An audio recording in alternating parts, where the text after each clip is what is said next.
FTP. Welcome back, BG Nation. It is week 12, FE12, and we are back in a new setup, aren't we, Joanne? Again, we are truly nomadic at the end of the day. We got folks over here trying to laugh. Yeah. Who's this, Bert? Yeah. You hear him, BG Nation is out here. We're on the motherland, the nest. UIW, and we were touchdown. Big shout out to Marisco Marcos, Bert, MG3, Aiden, and Lewis Lit. Even you don't own the place here, but shout out to you, Lewis. But yeah, shout out to the boys that live film at their place. Took us a fat minute. We kind of intruded. Marcos, sorry for that. He didn't want to give me the government name to put on the pod, but shout out, bro. Truly, big shout out to Marcos. He seems to be the kingpin around here. I won't put his name out there too much. Even if he is on there, I'll blur it out. Truly, at the end of the day. But shout out to Avoca. Shout out to Avoca. Shout out to Avoca. Go ahead. Yeah, now definitely getting into our next segment. Shout out to Avoca for show though. W of the week, a change from the POS of the week. I don't know if you have one, but W of the week we have Lynn Jones. Yes, Lynn Jones, the W reporter who commented on Liam Cohen's press conference. Have you heard about it? I have heard about it, and I think it's complete bullshit. At the end of the day, I think it is complete bullshit. Right. You were saying W of the week, you want to be wholesome. That is the last thing a grown man wants to hear after he just lost in the playoffs. I'm just saying that. If I lost like my dang Pee-wee coaching league for my son, and someone said, good job in the season, I'd probably smack them at the end of the day. I really would. I truly would. And that is the last thing I want to hear as a Jacksonville Jaguars head coach. Good job on a good season. No, it's not a good job. You didn't win the Super Bowl, so you don't want to hear that. You don't want to hear that at the end of the day. First off, bro, let's just get it on the base. People who didn't hear it, basically what the reporter told Liam Cohen, who is the head coach of the Jaguars, who unfortunately lost to 3 points against the Buffalo Bills. Basically, the reporter, very wholesome, said, you know what, Liam Cohen? Keep your head up, bro. Take that into account, what Joanne just said. That is crazy, Joanne. You're telling me that she is not a W reporter? No, a W reporter would ask about the truth, ask actual questions, like, get out of my way if you're not asking me a real question. You're taking up time. You're clip farming. She's truly clip farming, trying to be that positive. Who's going to be positive after an L like that? Truly, I don't want to be positive. I don't want to hear none of that. I want to hear any of that. You're a reporter. You're there to ask questions. Ask me a good question. Ask me an actual question. Don't congratulate me. Don't give me no cupcake points for that. You don't deserve cupcake points. So you don't think he deserves any of these points? You don't think he had a good season with the Jaguars? I mean, maybe he had a good season. Retrospect, you can go back and look at it. But at the end of the day, I don't want to hear that. Not right after a loss. Like, there's a time, there's a place to it after it. You got to, like, reflect on it a little bit afterwards. But right after that, she's looking for the attention. We're saying her name on our podcast because she's looking for that attention. Maybe afterwards, ask you a real question. You're a reporter. Maybe go up to him after and be like, hey, good season at the end of the day. Don't take up everyone's time at a press conference and actually say that. That's BS. That's a waste of time. And she's looking for attention. She's looking for clout. And she got it, unfortunately. Literally, bro. I'm not going to agree with you. I'm not going to sit here and say a wholesome person is over here. POS of the week. You're basically saying she's POS of the week, bro. She is not POS of the week. She's W of the week for a reason. Shout out Lynn Jones, and that's honestly all I have to say about this. But Lynn Jones, take away her degree, take away any credibility she has. Ask a real question. Ask a real question. I don't want to hear none of that. I truly do not want to hear any of that at the end of the day. You can save that for afterwards. You can save that for the DMs. I don't know what she was trying to do with Liam Cohen. Maybe she's trying to insinuate something, getting a feel good afterward. I don't know, truly, but for me, I'm not trying to hear that at all. Get that away from me. Succubus. That's definitely controversial, bro. And honestly, you saying succubus to a reporter, fam, is quite crazy to say. But honestly, that's all I have to say about this. What about you? I personally wrapped up. Let us know what you think about this new possible segment, W of the week. We're still going to do PS of the week. Joanne doesn't mess with it. We'll definitely see it in the next episode. But drop it in the comments for sure what you think about this. Get rid of that. No more W of the week. All right. There are no W's in sports except if you win the Super Bowl or the NBA Finals. Then it's not a W. What about Giannis? What about what Giannis said? Do you know what Giannis said? Yeah. What did he say? It's not a good season. He said, is all MJ seasons that he didn't win the championship, is that a bad season? Yeah, you didn't get to the ultimate goal. You can have MVPs and do all that stuff. Okay, Incorrect. Go ahead. The reporter told Giannis, since you didn't make the finals this year, is it a waste of a season? Giannis dissed the reporter, saying, you know what, bro? Look, a whole season of winning doesn't always mean we're going to win a championship. And honestly, he's spitting facts, bro. The best of the best teams, that's why you don't have 5-time repeat champions in the NBA. New teams are going to always step up and win. Is it a waste of a season because you didn't win the finals? That's crazy to say. Yes, bro. It is. What year did the Bucks win the finals? 2019. 2021. 2021. All right, fact check. It's all good. What year did he say that quote? Like 2023, probably. Like 2023. Will you remember that? A couple years after, Look, bro. they didn't win the championship that year. You're going to remember the 2021 Bucks at the end of the day. You're not going to remember the 2023 Bucks where he was like saying, oh, we didn't win the championship that year. It's not a bad year. You're going to remember at the end of the day, and 50 years from now, you're going to remember the 2021 Bucks. You're not going to remember the 2023 Bucks, the year he said that. You can only say it's a good season, cement your legacy forever if you win the championship that year. So if they don't win the championship, I don't care what else you did. I don't care if it's a good season. I don't care if the Steelers get all the wins in the world. They have winning seasons. They don't count. The only ones we're going to remember are the ones where they won the Super Bowl, not the mid-seasons where they made the playoffs, not the mid-seasons where they went 9-8. I don't care about that. Right, quick question. Do you think, does this only go for teams or does it go for individual players? Because some individual players don't have rings themselves. Does their whole career get thrown out the window because they don't have one ring? It definitely puts a damp in it. I mean, the first one that comes to mind for me personally of a player that didn't win a ring, I don't know why, it's Carmelo Anthony. But at the same time, he also didn't win any MVPs. He has All-Star games. So, SGA would be cemented because he won an MVP. That is a true award that will cement you. You're the MVP winner of that year. But, Carmelo, what is he going to be cemented for? Nothing. He didn't win any MVPs. He didn't win. Scorer, bro. He's a great scorer. One of the best scorers of all time. Not even top 10. One of the best ISO scorers of all time. And I think that goes a long way. Yes, I do agree with you in some extent. Having a ring, not having a ring does definitely hurt your career. But we cannot throw out an entire career just because they don't have a ring. We give players like Allen Iverson, John Stockton, Karl Malone mad respect. But they don't have one single ring to add to their name. But yeah. I know, but Carmelo didn't win anything. Who's going to remember him? I mean, us that watched him growing up, but post-career, who's going to remember him? Not many kids growing up are going to – he's going to be elite ball knowledge in about 20 years. Look, that's a take. That's an interesting take to say, bro, because Carmelo did change a lot of things, I feel like, with the sport. He definitely was one of those big three with LeBron's class. That's definitely difficult to say. No, but then you're going to remember Dwayne Wade a lot more than him because he won the rings with LeBron. You remember Chris Bosh a lot more because he won those rings as well. That's different. Carmelo, he's going to be elite ball knowledge. He was a good hooper. He was a great hooper. He was one of my favorite players, honestly, to watch at the time. But he didn't win anything. There's no reason to cement his legacy. He's not even a top 10 scorer anymore. As a pure scorer, he was more of a pure scorer type of guy. Not even a top 10 scorer in the NBA anymore. I mean, point blank. So to bring it all back around, I don't think... If you don't win the championship, if you don't get like an MVP, I mean, kind of different, but the whole team as a whole, yes, it's a failure of the season if you don't win the championship at the end of the day, in my opinion. I'm going to have to disagree with you, but honestly, we could definitely get into some next NBA topics. We kind of strayed a little right there, but that kind of brings into the next NBA topics. We're always talking about the Spurs. We had the Spurs drum chant tradition getting canceled. I don't know if you saw that. You saw that for sure. First beginning of it, right there, origins of it. Yeah, I said it was trash. I said they needed a bigger drum. They definitely need a bigger drum. Your starting player can't be bigger than your drum if you're going to have a tradition like that. It's pretty hard to get a big drum. That's a big drum. You got to get a big drum, a bigger drum. Shout out Texas. Shout out UT. I've already said that. Shout out Big Bertha too. Biggest drum in the world. You need a big drum if you're going to have a tradition like that at the end of the day. I'm not going to lie. That weak, sorry drum ain't going to do nothing. You know what? They got rid of it, and I'm happy they did. It was a weak tradition.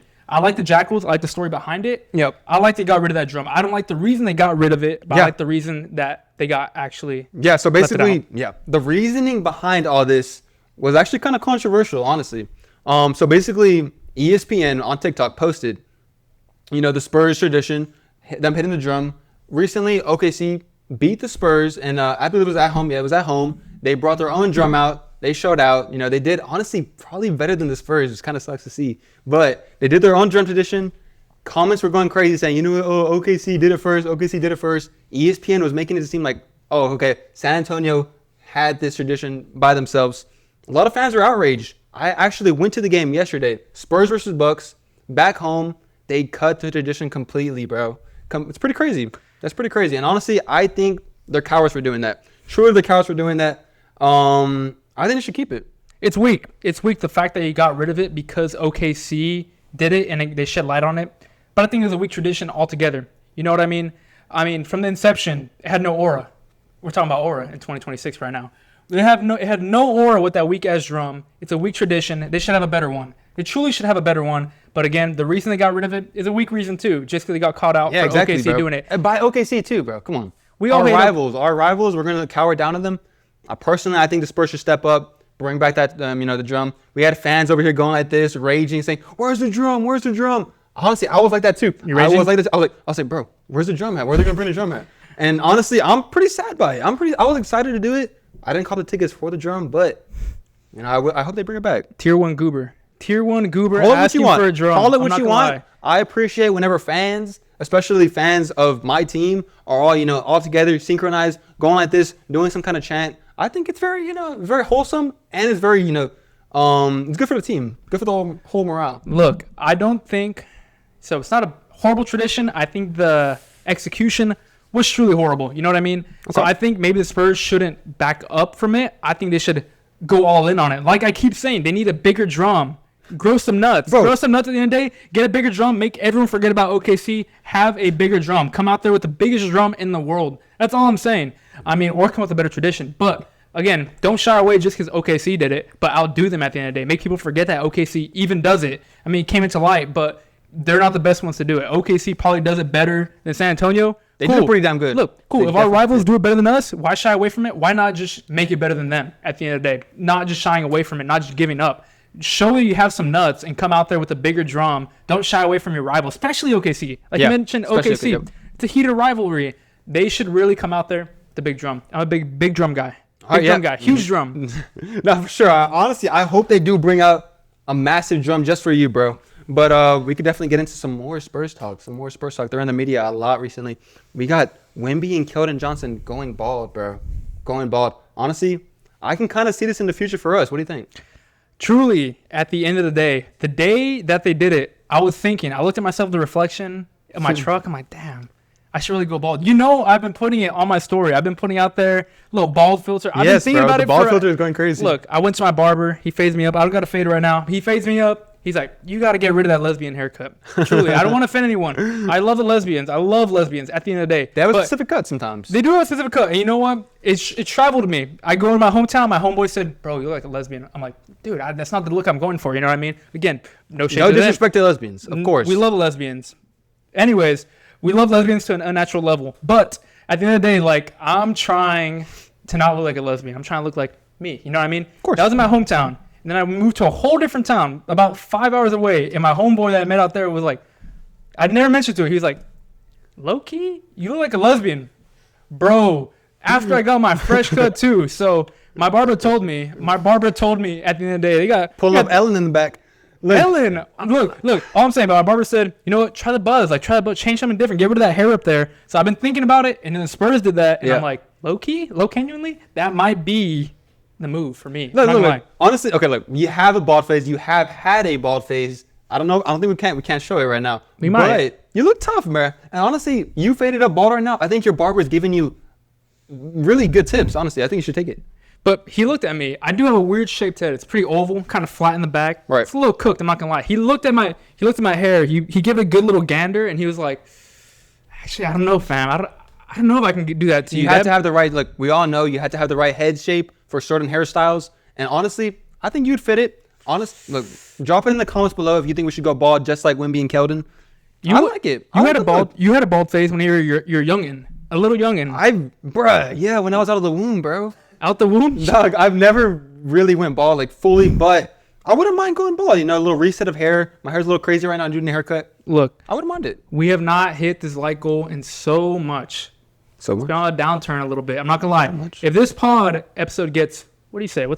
Our most ever is like 24. On what, YouTube? On YouTube. Okay. On the YT. Right. Because our TikTok's kind of... Okay, look. Hold up.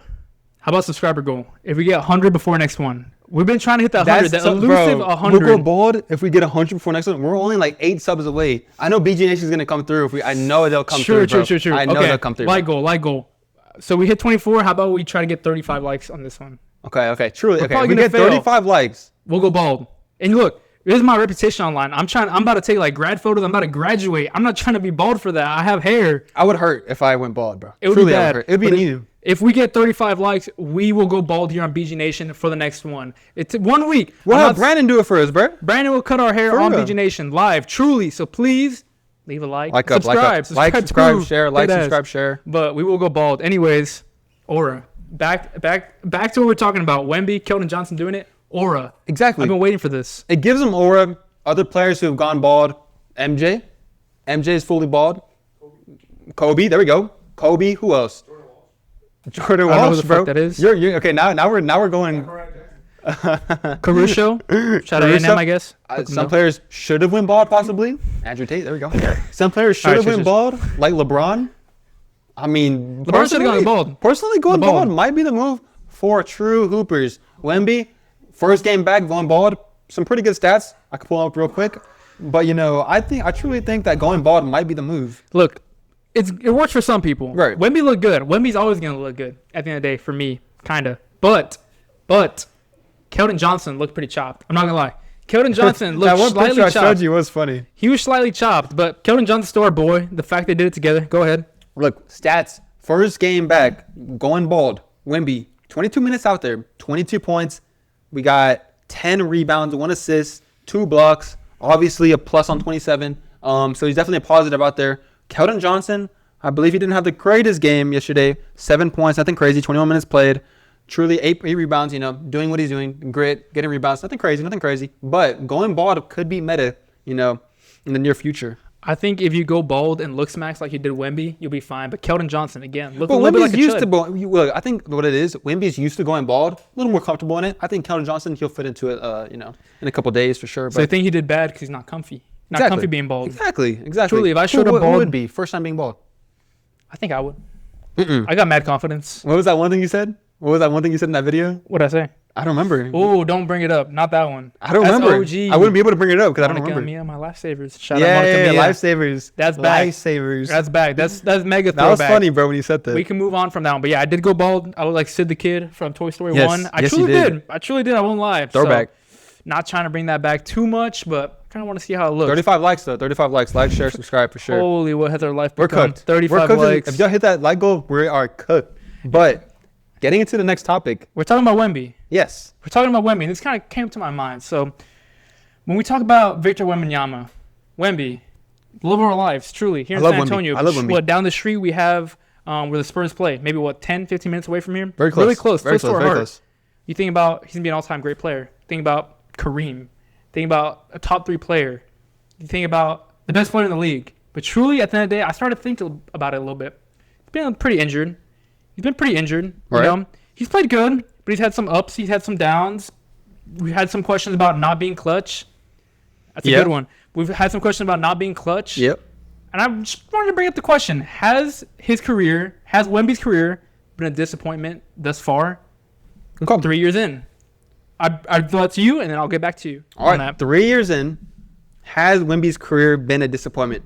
First off, I'm going to say you're calling it early. You're calling it very early. 3 years in. Do I think it's a disappointment off the rip? No, I do not. Multiple depoys he should have been awarded. Got robbed of one. Unfortunately, injury on the second one. That, I know you like to say it. What is it? What is your little quote? The best ability is availability at the end of the day. Yes. Honestly, you're spitting with that, truly. But, like I said, you're calling it early. Wemby, these minor injuries, they want to keep him safe. They don't want to put him out there early in his career, risking even more injuries. Why would you do that? You get me? So, rest up, heal up for the whole season damn near. And you'll be back later in your career, maybe damn near before your prime. Look, what I'm saying, I live on that saying, the best ability is availability. You're only as good as how much you can be on the court and how at full health you can be. Truly, no one's going to be at full health on the court. Throughout the season, especially 82 games, no one's going to be at full health. However, Wemby's been so injured already. He's 21. He's younger than us. He's been so injured already. That was his main concern. I mean, everyone said the sky's the limit for Wemby. The only thing that can stop him is injuries. At 21 years old, we've already seen his second season be completely derailed by injury. Could have been a promising season, could have been a play-in season, but we didn't make it. Already, he's on a 20-minute game restriction as a 21-year-old. How does that bode for the rest of his career? I mean, that's future sight. But at 21, you're already getting injured where you're missing significant time as well, and they're having to limit you. How often is he going to have to be limited? We've already seen Joel Embiid. Joel Embiid could be arguably a top 2 player in the league, but no one talks about him that way anymore just because he's constantly injured. He's very rarely on the court, and then when he goes back on there, gets injured. AD, same thing. He was a top 5 player for sure when they won the championship, and then injuries hindered him. I'm saying at age 21, Wemby's already showing signs of that, unfortunately, because I love Wemby. I truly do. But he's already showing signs of that. How is he going to be in about 10 years? Oh, when those injuries all add up. At the age 31, 32, how will Wemby be? At this point, I expect a little bit more from him. He's already on restrictions. He's already been showing signs of wear and tear. Right. I expect a little bit more from Wemby. He's playing good into the system, but he's truly not like a top 5 player in the league. Look, arguably a top 10, maybe, but he's been injured. Okay, look, I'm going to say it right here. That's crazy to ask for. What I'm going to ask, what are you trying to get from Wemby? Truly, what are you trying to get from Wemby? At this point, stats-wise. 25 to 30 a game. A depoy in the MVP conversation. I mean, we saw him at full health the first game of the season. Everyone was talking about MVP. MVP conversation. MVP conversation Where player. was LeBron at in his third year? Where were these all-time greats at in the third year? You get me? Look, LeBron I don't think they were winning championships. LeBron has survived because of his longevity. Of course. He didn't win his first championship until, 2011? Well, that's almost 9 years after he started. I don't even know if Wemby will play till year 12 But would you call all of LeBron's years up to that moment before his championship a disappointment?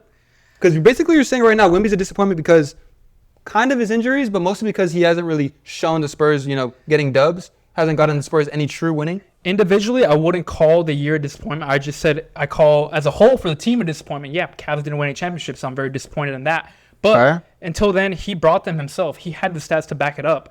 I mean, he had been all-star after all-star. He had healthy seasons until year 41. He's still playing pretty good ball. Yeah. What, has he played more games than Wemby at age 41 than Wemby's doing at age 21? I mean, longevity plays a huge part into LeBron's career. So early on, no, I'm not going to call it disappointment for him. He was stuck on a bad team, on a bad organization. Wemby's been blessed with a beautiful organization, a team full of players that can score 10 points per game. And they have been helping him to elevate him to Spurs being the current third seed in the West. Right. But he hasn't been healthy. Like, at any moment when you're watching Wemby, you fear that he will go down. When you're watching LeBron throughout his whole career, you never thought that, especially not early in his career. Especially not this early in his career. I don't think if Wemby will play past 12 years in the NBA, truly, because of his health. You truly don't think that? I do not think so. There's no way. Okay, so you are saying that Wemby has been a disappointment these past couple of years? Slightly. I've been slightly disappointed. Yes, I've been slightly disappointed. I was hoping by now Wemby would have played 3 beautiful long seasons. He would have gotten at least a depoy. Again, it was robbed to him from his health, so maybe it's not his own fault. But his health was always his number one concern coming into the NBA, and it's proven to be true at this point. I mean, we're blessed that he didn't injure his knee. We saw a scary injury just a couple weeks back. We're blessed that it wasn't bad, or else we're talking about 2 back-to-back seasons before the halfway point that Wemby just can't play anymore. Right. I mean, it's only a matter of time before he gets injured again. Again, knock on wood. We love Wemby, but at the end of the day, it's been a little disappointing. And the fear of Wemby getting injured has been true. It's not just fear anymore. It's happening. He's 21, and he's still getting injured to this day, and I fear for him every time he's on the court, truly. No, obviously, bro. Actually, now that you say that, yesterday, dude, it was actually so scary, bro. Early game, ran into Giannis, straight knee-to-knee contact. I don't know if you know how that feels like. Just like, basically a bum bruise kind of pain. Bro ran off, straight off the court, limping. I was like, bro, no. And thankfully, he did show up later in the game. But I definitely agree with you in the sense that injuries can derail a player. We see players like PG-13. Fortunately, not the greatest anymore. Injuries derailed him. What other players can, pop up to mind? I mean, Tyrese was on a generational run. Tyrese Halliburton, yeah. Biggest game. What if we have Wemby and we make the finals and then his starring? Well, that's a big hypothetical. I think right now what they're doing is they're preserving him. You get me? They're preserving him for the good games, the games that matter. Like you said early, you chilling? Early in LeBron's career, like you said, he didn't have the best squad. Same with the Spurs. You get me? Same with the Spurs and Wemby. They did not have the best squad in the first couple of years. You could definitely agree with that. They had promise, they had potential, but they never truly had a squad that was good enough for Wemby to excel, especially even in a playing game, bro. I mean, in a playing game. His rookie season maybe. Last year, I think Wemby healthy especially after the De'Aaron Fox trade, they could definitely made. I know, but De'Aaron Fox and Wemby did play for a couple games, and I was excited. I'm like, okay, they can kind of turn this around. It's early enough in the season where they could turn it around. For a play and push. And who knows what they can do. Wemby and De'Aaron Fox together, I mean, they pretty much had around the same squad. Of course, they're missing like a Luke Cornett, these pivotal key players. Yeah. Who knows? They could have made the playoffs as a 7th, 8th seed, and maybe taken a couple games. Built that chemistry earlier on, especially in those high-stakes situations where they missed out on that. They completely had to miss out on that. It was a waste of a year. If you don't have Wemby on your team, I don't care how good the Spurs are, it's a waste of the year. You're not going to win the championship with Stephon Castle and De'Aaron Fox at the end, and Luke Cornett. Like, you're not going to win. You need Wemby there, and he needs to be consistent and on the court to do that. So it's been a little disappointing in my opinion, and I hope he stays healthy, but I truly don't think so. All right, well, we're going to have to disagree. We're going to have to disagree on this take. But definitely get into some more takes, some more NBA takes. But first, I think we're going to give a little cut. For sure, bro. Ladies and gentlemen, we are now entering the Baker's Gold NFL Zone. Yes, sir. All right.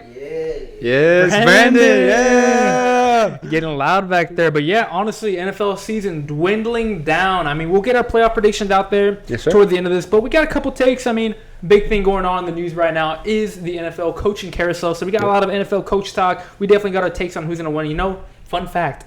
I did go 6 for 6 last week in my NFL picks. So if you're looking to get money, take a look at me. I'm so far perfect on the season in the playoffs, trying to redeem losing to Roy in the regular season. But still waiting on that 50. Unfortunately, I did not bring the jersey. I did not bring the Steelers jersey, so y'all will not be able to see Joanne in the Steelers fit. He's walking to Texas right now, rocking to Texas. Shout out Texas. But I promise you, next week I will bring it, hopefully, and y'all will see Joanne in a little Steelers fit. That would be exciting to see. Look. You're not getting that 50 till we get that Steelers fit. Okay. Just saying. Same week. Okay. Same week. We'll do that. You know, Roy won the regular season pick'em. I'm bragging. I'm boasting. Some say. Shout out Dopes. Some say I'm the truth.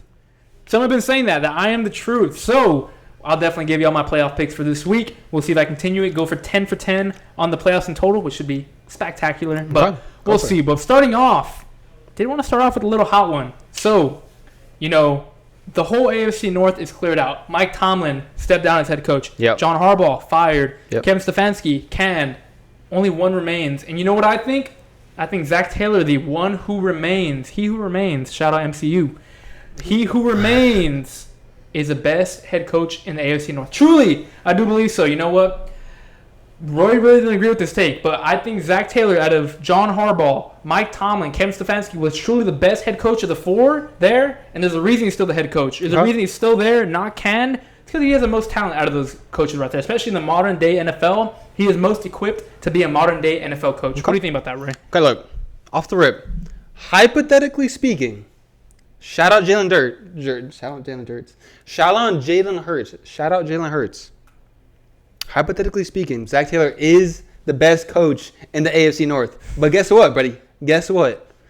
If all the coaches stayed in their position, like you said, Mike Tomlin, John Harbaugh, and who was the other one? Kevin Stefanski.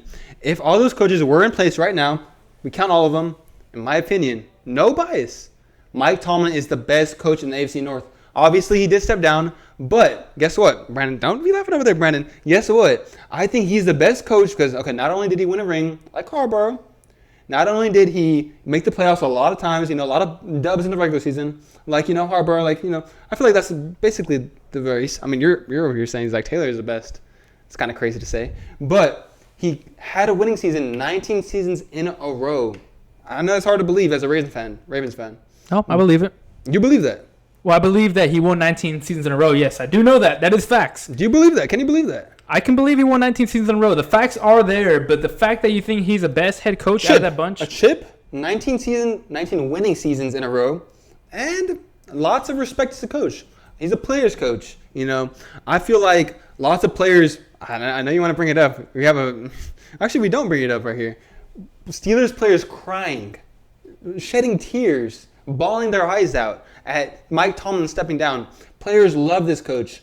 I think he is the best coach in the AFC North. I think you saying Zach Taylor is the best is all because of recency bias. Yes, he was the most recent to make the Super Bowl. That's it. That's my opinion. That's all. He has a crazy cast. He has Joe Burrow, Joe Shiesty, Joe Cool. He has Jamar Chase, insane wide receiver. In my opinion, the best wide receiver in the league. He has, you know, all right defense. Sack leader Trey Hendrickson, very respectable player, all-star. You know, I think their supporting cast truly is what makes Zach Taylor, I guess, what you're in your opinion, the best coach in the AFC North. My take is Mike Tomlin. Mike Tomlin's not only the head coach for a reason. I have it pulled up here. The last time the Steelers won a championship was in 2009. In 2009, what were we? 6 years old?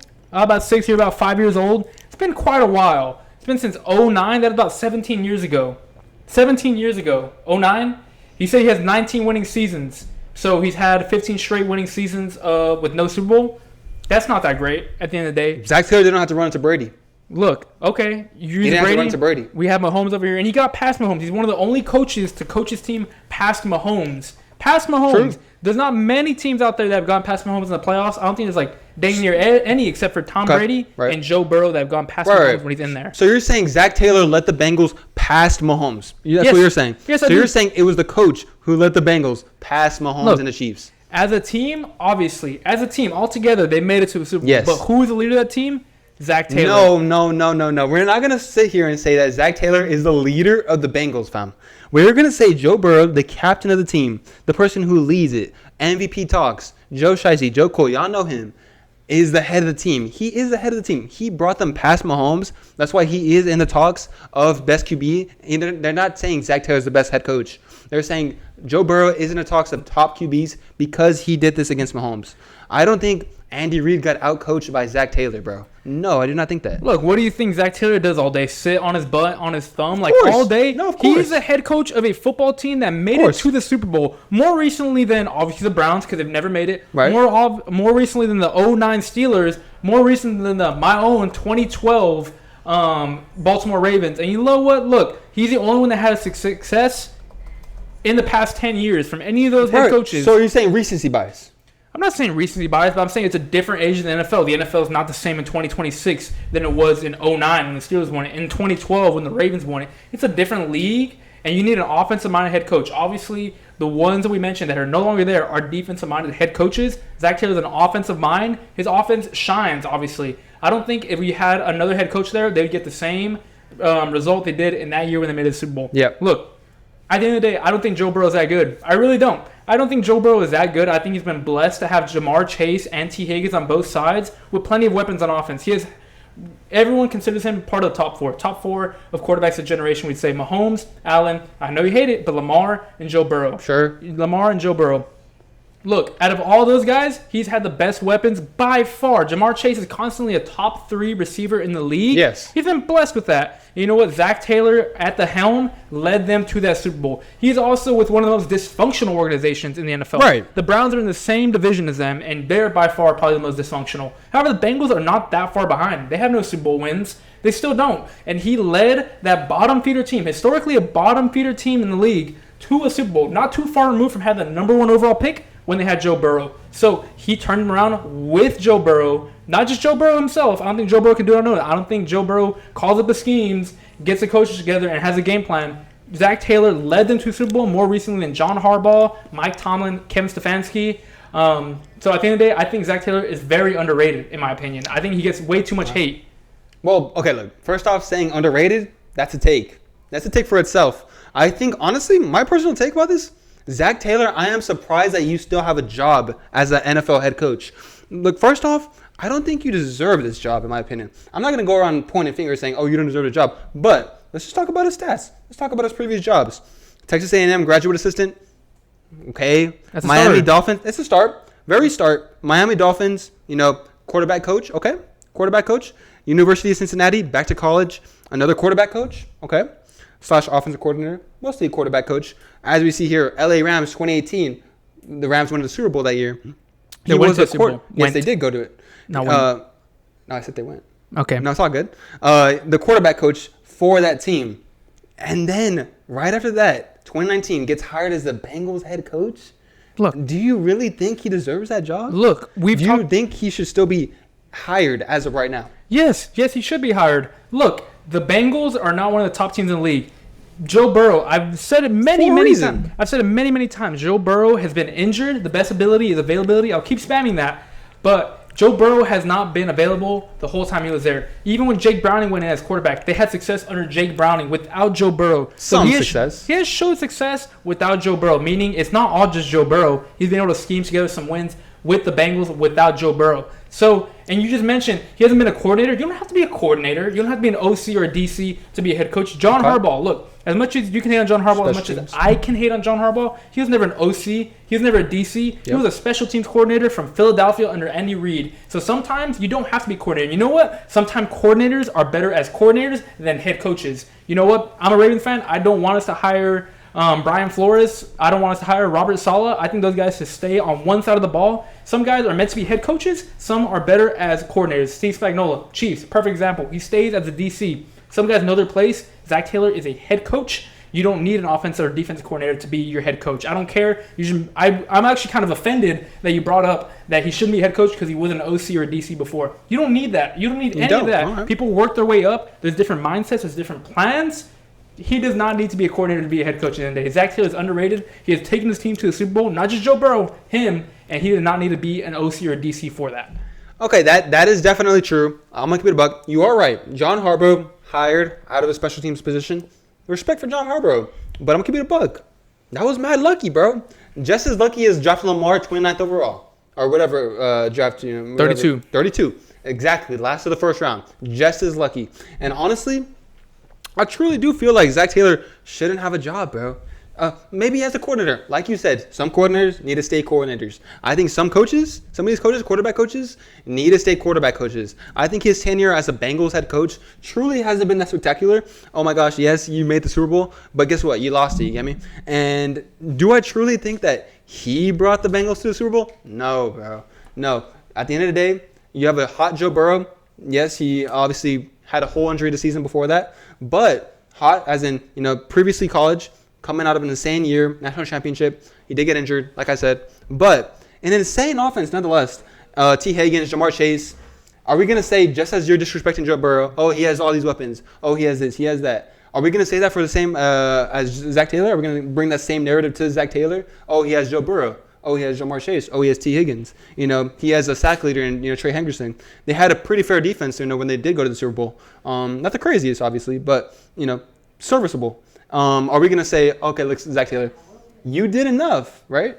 But you had this insane supporting cast, just like you're doing for Joe Burrow. Look, Zach Taylor, I think any other year, like I said, he's one of the only head coaches to actually get past Patrick Mahomes in Patrick Mahomes' prime. In that little stretch where he went to the Super Bowl year after year, he's one of the only head coaches to get past them in his prime. Yeah, of course, he had a good supporting cast in that time. Everyone's going to have a good supporting cast to get to the Super Bowl. Of course. He didn't have a crazy defense, and he just so happened to run into the Rams, who are going all in. If the Rams did not win the Super Bowl that year that they did against the Bengals, that would have been the biggest failure of all time, getting rid of all their first-round draft picks, adding players like Jalen Ramsey, having Aaron Donald. Those are Hall of Famers. Matthew Stafford. I mean, those are Cooper Kupp, Triple Crown King. That was one of the best teams, I think, of all time, in my opinion, talent-wise, of all time to have. And you ran against them, and you almost won. With a young Joe Burrow. It was his second year in the league. With a young Joe Burrow. Joe Burrow does not do it all. And look, I'm going to go back a little bit. He's a badass player, though. He is. During the time. He's all right. He's all right. Like I said, I think he's been aided by these Jamar Chase players. And look, and then again, Zach Taylor does not make all the decisions. He's not the GM. He's not the owner. He does not have all the power. He has done the most he can with a cheap organization. The organization does not provide him all the assets he needs. They do not always want to bring back all the players. There's always a lot of drama behind the scenes as for his players and the money because they are a cheap organization, the Bengals are. And you know what? That's what I have to say about the Bengals. But I wanted to talk on something you said. You said Lamar Jackson was a lucky pick by the Ravens. Yes. No, it was not. Lamar Jackson fell to number 32. I want to say fell. You know what the Ravens did? They proactively traded back into the first round. They didn't not have the 32nd pick. The Eagles did. People forget. Eagles did with Carson Wentz before that Jalen Hurts. They had the 32nd overall pick. And the Ravens actively just went back into the first round at the very end and slagged Lamar Jackson. So you keep saying that the Ravens got lucky by getting Lamar Jackson. No, they did not. They proactively went out. They had a quarterback they wanted that was about to slip to the second round. They didn't want him to slip, so they went back into the draft and they got him. So I just want to clear that up. It was not lucky at all. They actively went into that with the trade to get Lamar Jackson themselves. So it's not like it just fell to him like, oh, cool, Lamar Jackson. Everyone passed on him. Technically, they passed on him too. Technically, and they went back in. Okay, look, I'm gonna let me clear things up myself. I personally think, when I said that Lamar Jackson falling to the Ravens was luck, what I meant was these other teams sold by not picking up Lamar Jackson. Like the Steelers. A Heisman, sure, call it what you want. I respect Lamar. MVP player, multiple-time MVP player. Two-time, right? Two-time. Should have been 3. Yes, he did sell in the playoffs. He's not clutch. Do I think he's ever going to win a ring? No. But I think that teams did sell. Ravens did get lucky in that sense. Do you understand what I'm saying? In that sense. And honestly, that's all I have to say about that. I could definitely agree with you, though. The Bengals organization is definitely fraudulent, selling their players just like Joe Burrow, selling players, playing players just like Joe Burrow, Jamar Chase, Trey Henderson.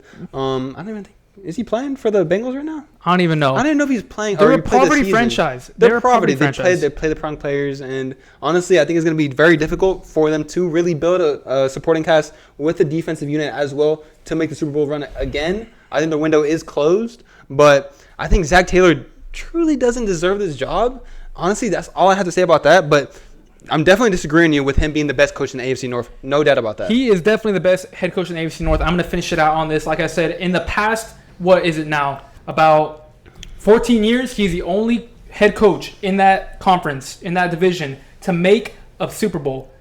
It's hard to do that. It's hard. He adapted with the times. He's perfect with the times. Tomlin was not. Harbaugh is not. He got lucky, bro. He got lucky just like the Ravens got lucky with getting the Lamar Jackson. Okay, you want to talk about the Ravens drafting Lamar Jackson. Let's talk about the Steelers, because I have my next point up here. I have the Steelers overpaid for T.J. Watt. And that is a big point I think that everyone's been talking about. Even Steelers people in the comment sections have been saying, we overpaid for T.J. Watt. I don't even know what his contract is, but he's not producing at a level. $40 million a year. 40 mil a year. Around 40 mil a year. That's about what a quarterback makes. And you know what? He's not making a quarterback impact. You got plenty of people on that D-line. Who is it? Nick Herbig. You still got Cameron Hayward producing on that D-line. You got players like Jack Sawyer. Jack Sawyer. Look, you got this guy eating up all your cap space. He's almost dang near Deshaun Watson of defensive ends at this point. Just eating your cap space. That's crazy to say, bro. He does not do things with therapists, bro. Okay.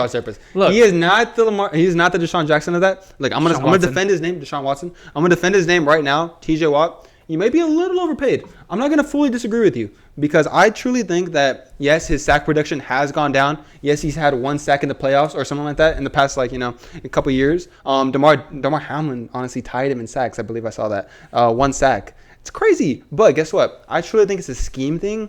I think, okay, yes, I already know what you're going to say, but yeah. I think it's a scheme thing. I truly think it's a scheme thing. You have bad coaching. You have other players over here taking up, the sacks and the pressure. And honestly, that just shows T.J. Watt's ability to, draw attention. And honestly, I think overpay maybe a tad, but is it a mistake? No way. Would I rather have him being on a different team? Would I rather him being on the Ravens, bruh?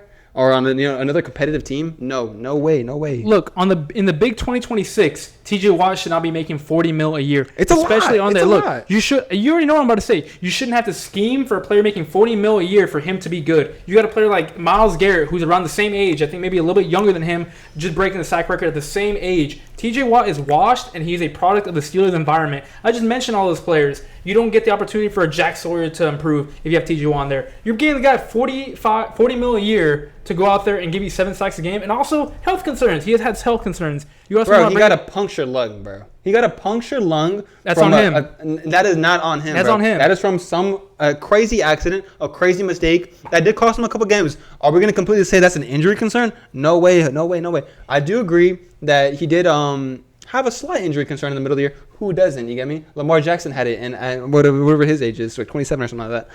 Are we going to say injuries are unavoidable? No. Look. You know what stopped his brother? J.J. Watt, who I think is better than T.J. Watt. J.J. Watt, shout out Lewis Litt back there. Lewis Litt. Shout out Lewis.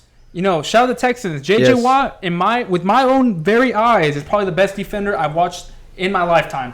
You can say Aaron Donald, he's definitely up there as well. Right. But J.J. Watt in his prime was probably one of the best defenders I've seen in my life. You know what derailed his career? Injuries. You know who has the same last name as him? T.J. Watt. It probably runs in the genes. It probably runs in the exact same family. You know what? At this point in his career, I'm going to see his trajectory going like J.J. Watt. He's probably not going to play all the games for the Steelers. He's probably not going to come up big. Like you mentioned, you want to clown on how Lamar is not clutch. T.J. Watt has been in the playoffs a couple times, and he's only gotten 1 sack. That's not what you want from someone making $40 million a year. He's making as much as some quarterbacks, and he's only getting 1 sack throughout his whole career in the playoffs. That is not clutch. That is not what you pay him for, and I think his time is over. His prime is over, and you should not be paying him that much. You have plenty of talent on that Steelers D-line. Right. Plenty of talent on the edge. You do not need to be paying T.J. Watt that much.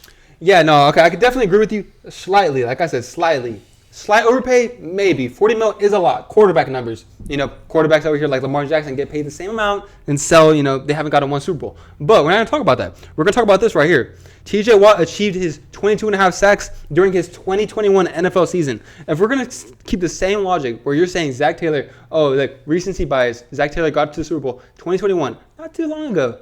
Are we going to say, T.J. Watt basically damn near retired, don't give him another contract because, he's over here having 22.5 sacks during his 2021 NFL season?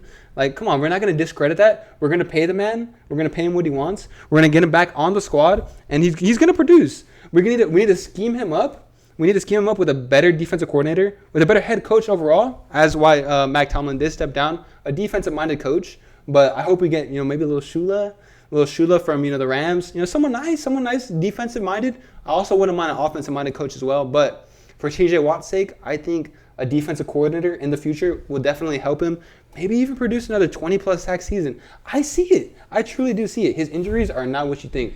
Those days are over. And you know what? 2021. 2021. And then you want to bring up Zach Taylor. You know what's different? A head coach from an NFL player. A little different. Pay. No. I'm talking about body-wise. I'm talking about their peak-wise. Bill Belichick went well into his 60s. You know what? Most players don't go past 32 and still produce well in the NFL. And that's around where maybe TJ Watt is entering. So to compare him to Zach Taylor is absolutely preposterous. At the end of the day, it's absolutely preposterous. You cannot compare a head coach to a player. There's no way, because a player's body will break down before a coach's mind breaks down. At the end of the day, it will. I don't know about that. I truly don't know about that. Look, what I'm trying to say, Zach Taylor got gifted all this. We're not gonna take it back. We're truly not gonna take it all the way back. What I'm trying to say is that TJ Watt deserved this, and he deserved this because he can produce seasons like this where he gets 20+ sack seasons.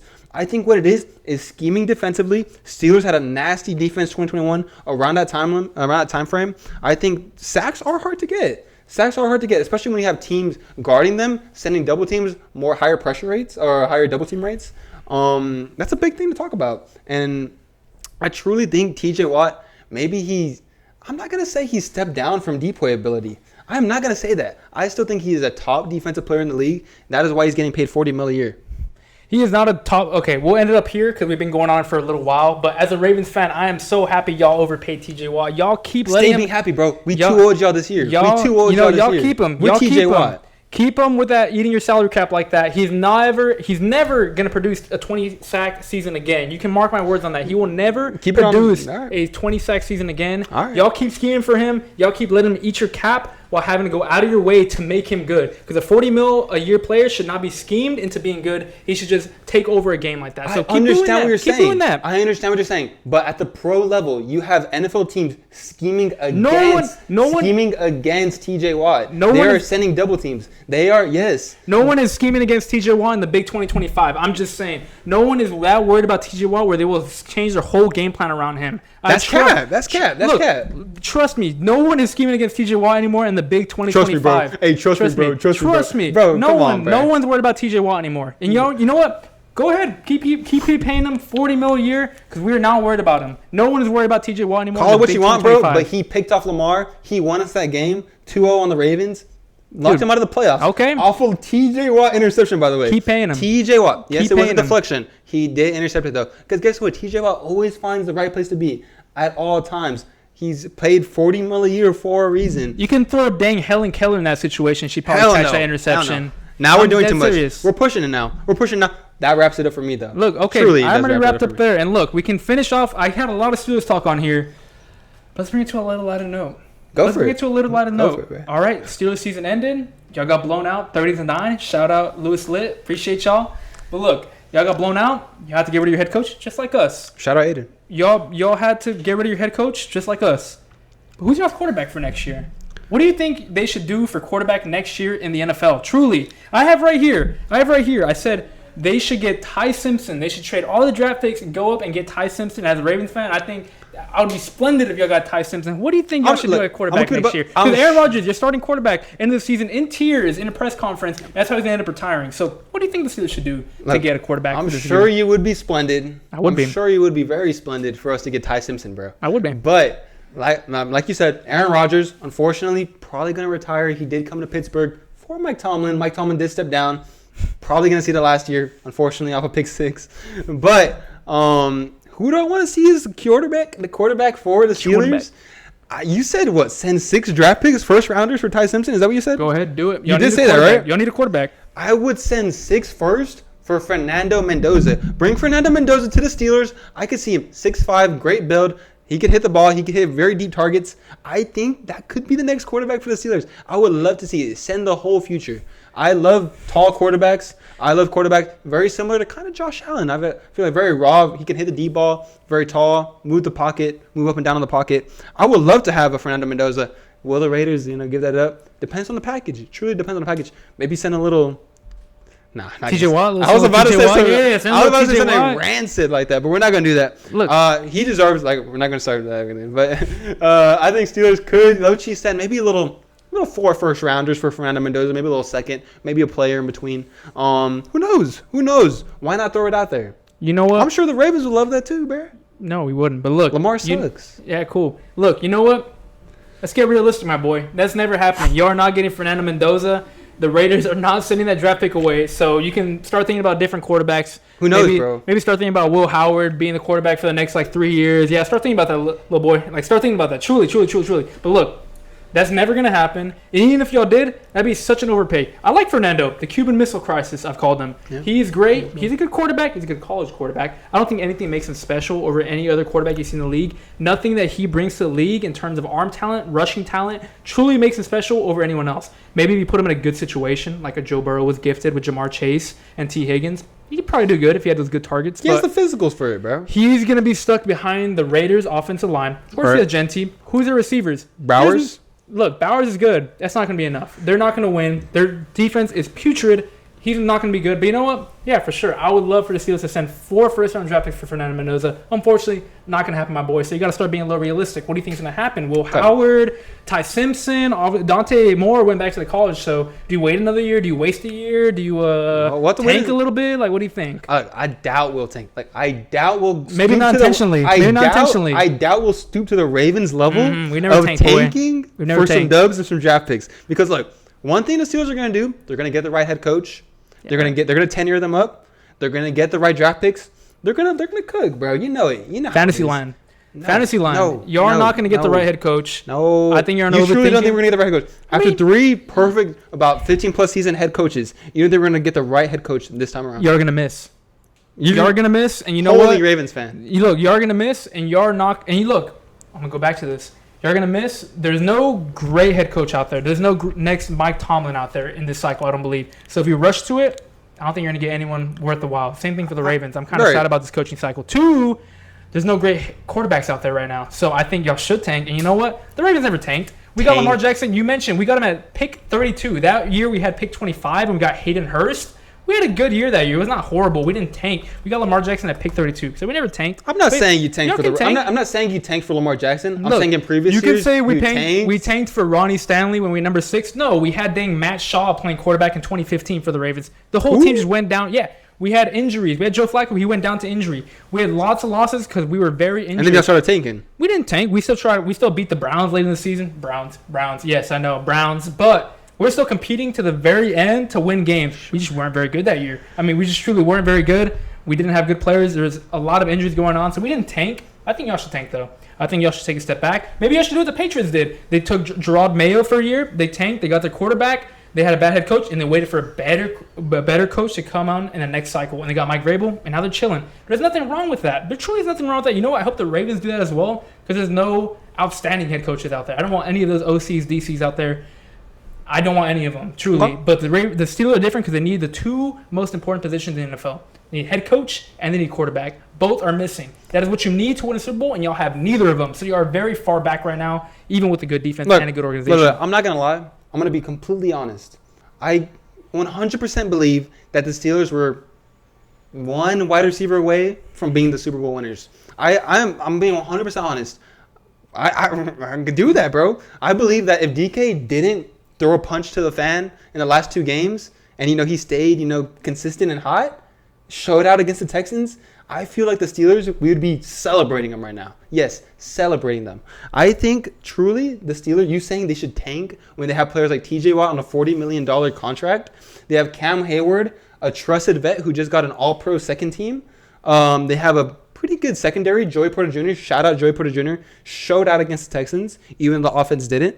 They are an offensive piece away from making that leap, and I am going to die on that hill. Why are you making that face? Folks, the Steelers lost 30-9, by the way, in the wild card round. Look, can I keep it a buck? Look. It was 7-6 entering the fourth quarter due to their offense. They had about 5 or 4 turnovers on the Texans sideline due to the defense really stepping up and showing that pressure. Look, they have the same exact defense going into next year. Why give that up when all they need is 1 offensive piece? Why tank an entire year when you have players like TJ Watt, Cam Hayward, vets, trusted vets? Why would you tank the entire year when you have players like that on the payroll? Look, the Steelers have spent the past 6 to 8 years putting Band-Aids on a torn ACL. They have been signing players desperate to stay relevant, such as Aaron Rodgers, Russell Wilson, paying players like Jalen Ramsey, trading for Jalen Ramsey, TJ Watt, they've been trying to stay relevant and for a winning season for the past 8 years where they have built no future. You got some young pieces on defense, I won't lie. But besides DK Metcalf, not many players on offense. And like I mentioned, you can say these obscure names that only like role players that Steelers fans would know. You're probably about to say that with those fast guys out there. But look, at the end of the day, you are missing the two most important positions in football. You talk about Andy Reid, Patrick Mahomes. You talk about Joe Burrow. Lamar Jackson, John Harbaugh. Hey, we're missing one of them, but we're not missing both of them. But what did that get y'all, though? Not Truly, much. what did that get y'all? What did an MVP and a Hall of Fame coach get y'all? What did that get y'all? I don't think John Harbaugh's Hall of Fame. But look. You don't think John Harbaugh is a Hall of Fame coach? I don't think he's a Hall of Fame coach. Crazy Ravens this? If he won one more Super Bowl, probably. But look, you are missing both pieces. You know what? Those are not easy pieces to fix. Head coach is one of the hardest ones to pick, as you've seen with the Browns many, many times. Quarterback, same thing. You know what? Y'all have not had a good track record since Ben Roethlisberger with finding the right guy. Thought maybe Mason Rudolph. It's hard. It's a hard thing to get both things. Look, guess what? You have an MVP in Lamar Jackson. Okay, you have a Hall of Fame coach in John Harbaugh. I'm saying he's Hall of Fame. And guess what? You still can't win a Super Bowl. Because guess what? You have players or teams like the Ravens. They sign players like Roquan Smith, like you said last week, aging. In his prime, though. When we got him, he was like 26 years old. But where is that at now? Look, where is that at now? John Harbaugh. What the Steelers do, in my opinion. John Harbaugh was not the guy. And I'll say that. I'll be the first one to say that. We should have won the Super Bowl in 2023 with the roster we had with that defense with Lamar Jackson. Number one defense, yes. MVP Lamar Jackson. We had all those pieces. Did not win it. And you know what? John Harbaugh wasn't the guy. You got to get the head coach right. And you know what? Obviously, even Steve Bisciotti knows that was not the right guy. People asked him if John Harbaugh beat the Steelers, would he still be here? Yeah, probably for a week more. Everyone in the Ravens organization, everyone on the Ravens, the whole locker room, the fans, everyone knew he was not that guy anymore. Same thing for Mike Tomlin. It is hard to find that guy. And you know what? Y'all have two huge missing pieces. They're the hardest pieces to find in football. You're screwed. So you're truly saying for the Steelers to tank their entire year when they have multiple players on payroll who are making millions of dollars, yes, who are still showing out, yes, who are still producing, when they actually basically brought us to this point of our season. In the playoffs, first round, yes, 7-6, going to the fourth quarter against a team, like you said, against a defense, possibly an all-time great defense in the Texans. Yep. I think the Steelers, like I said, one player away. Honestly, I was kind of sad they didn't get Jacoby Myers. I was kind of sad that, who else? Jacoby Myers. Yeah, Jacoby Myers is tough. He gives Trevor Lawrence that, ability to really show off his offensive ability. That's why the Jaguars really had their end of season run. With Jacoby Myers. Let me pull some stats, actually. Jacoby Myers away from winning the Super Bowl? Yes, yeah, right. Jacoby Myers would not get you out to the Super Bowl. But look, I truly believe that. You can remember the stats, but look, we're going to wrap it up. We've been going for a little minute on that. But look, y'all are a lot further than I think you are. And Mike Tomlin was keeping y'all afloat. I'll give credit to Mike Tomlin. He can put together good seasons, but y'all don't even have him anymore. So at the end of the day, you're looking for a We don't have good seasons anymore? No. Y'all are not going to have a good season. So Mike Tomlin kept y'all afloat because he knew how to win games against lesser opponents. Shout out my Ravens. He knew how to a head coach. 2-0 against the Ravens. Yeah, John Harbaugh's not that guy. I'll be the first one to admit it. John Harbaugh was not that guy. Who do y'all want to get? I have no idea. That's what I'm telling you. None of the head coaches. So y'all should tank too? No, because y'all tank? We're a lot closer than the Steelers. Why do y'all say that? We got our but y'all didn't even make playoffs. Because we got our quarterback. But y'all didn't make playoffs. We had an injured quarterback, and if he's healthy, and we got y'all had the chance to make playoffs though, but y'all didn't. Yeah, if we had a healthy quarterback, we're a lot closer than the Steelers are because you are missing two biggest pieces. We're only missing one. So the Ravens are closer because they have a healthy quarterback in Lamar Jackson. When you've seen Lamar Jackson sell previous times in the playoffs. We are truly, because y'all are missing two big pieces. We're only missing one. We have our quarterback. We just need the head coach. Truly, that's all I have on that. Do you have anything? That's all I have to say on that. Truly, all right. I don't think the Steelers should tank. Ravens suck. Yeah. Big L. All right, and we are back, and we're about to finish off the podcast. We have probably provided a good hour up to this point, but it's time to leave. We're with our boys here. They're about to fall asleep. They're having a good time. Brandon's still having a good time. He was locked in for a bit, but Brandon's giving me judgmental looks there in the corner. Truly, at the end of the day, Brandon's the reason this podcast will end a little bit early, but it's fun. One love. We appreciate our UIW boys. At the end of the day, Marisco, Marcos, Allah. Yes, sir, there we go. Bert, but look, we'll get back to topics. We're talking about CFB. It's toward the end. We're dwindling down. About one game left, only championship game left. But there's still stuff going on around the league. Yes, Transfer portal just entered the frame. So we're talking about a little bit of that. And you know what? The biggest news so far, supposed to be the number 2 overall pick, Dante Moore. Yep. He decides he's coming back to college football, especially after Dylan Riley coming back. Is that a wise decision? What do you think? So my overall decision on this, I think Dante Moore, coming back is kind of strange to me. I don't know too much. Like you said, you kind of know more ball than me, college football. I definitely think that Dante Moore coming back when Dylan Raiola just got signed or picked up by Oregon. I think that's pretty strange decision for me. I don't really know what's going to happen for his career. I don't know what year he is. Do you know what year he's? Probably like damn near fifth year now, right? Who, Moore? Yeah. Nah, there's no shot. You can keep going. I'll look that up, but I don't think he's at 50 right now. Endless? Well, I think that, Dante Moore really isn't going to, excel with Oregon's offense. Especially when you have Dylan Raiola right there in the back seat, waiting to just get, some playing time. I think Dante Moore's probably going to, head out pretty soon or maybe get benched.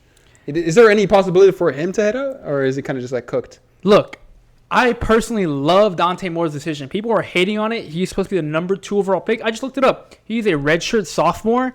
He has no rush. He's not out here like TJ Finley. Shout out UIW, TJ Finley. He's not out here like, what's his name, Carson Beck out of Miami. He's not here for 7 years. What's that, about 2-3 years? I think only 1 year as a starter. And he's already put out such good tape.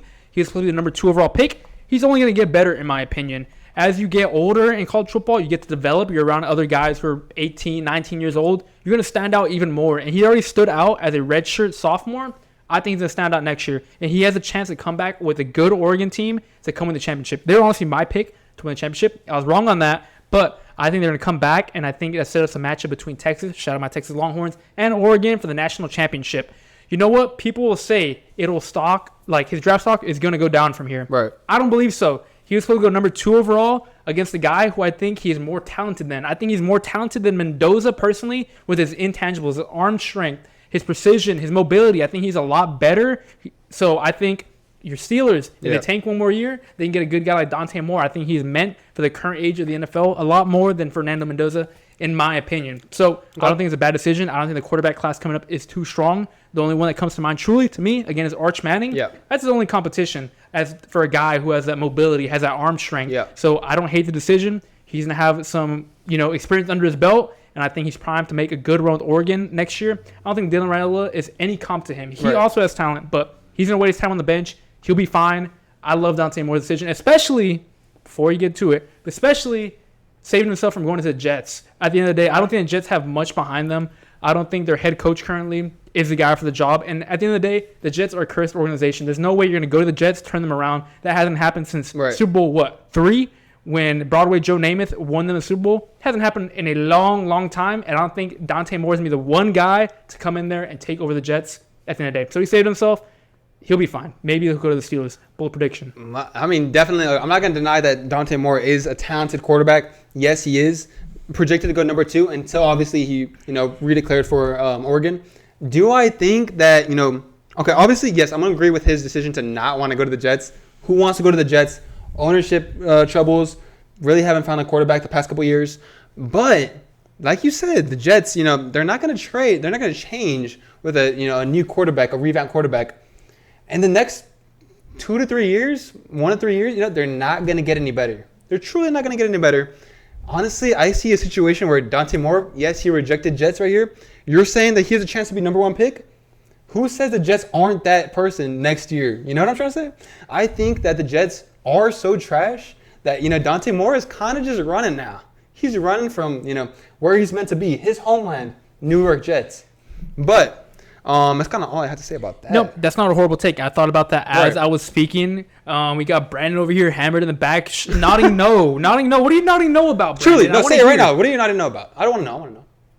I don't think he should play for the Jets. I don't think he should. Right. It's not about him wanting to play for the Jets. It's his, he has to play. Back because you don't want to get drafted by the Jets. Right, but he has to. I think he's going to have to eventually come to the realization that he's a good quarterback. He's going to get drafted high, and he's going to get drafted to a trash team, And guess what? Guess what that trash team is? It's the Jets. And they could, honestly, they could have the number 1 pick next year. Number 1, number 2, number 3. I don't doubt it. And honestly, I see another exact same situation happening. I think Dante Moore is kind of running from the grind. Get in a year early. Maybe, have a bust of a year. Bryce Young type of year. Maybe, eventually get traded. Have a revamped year. But you got to get in there eventually because, to say that, okay, you don't want to, be a player on the Jets, it's going to happen eventually, unfortunately, especially with a trash franchise like that.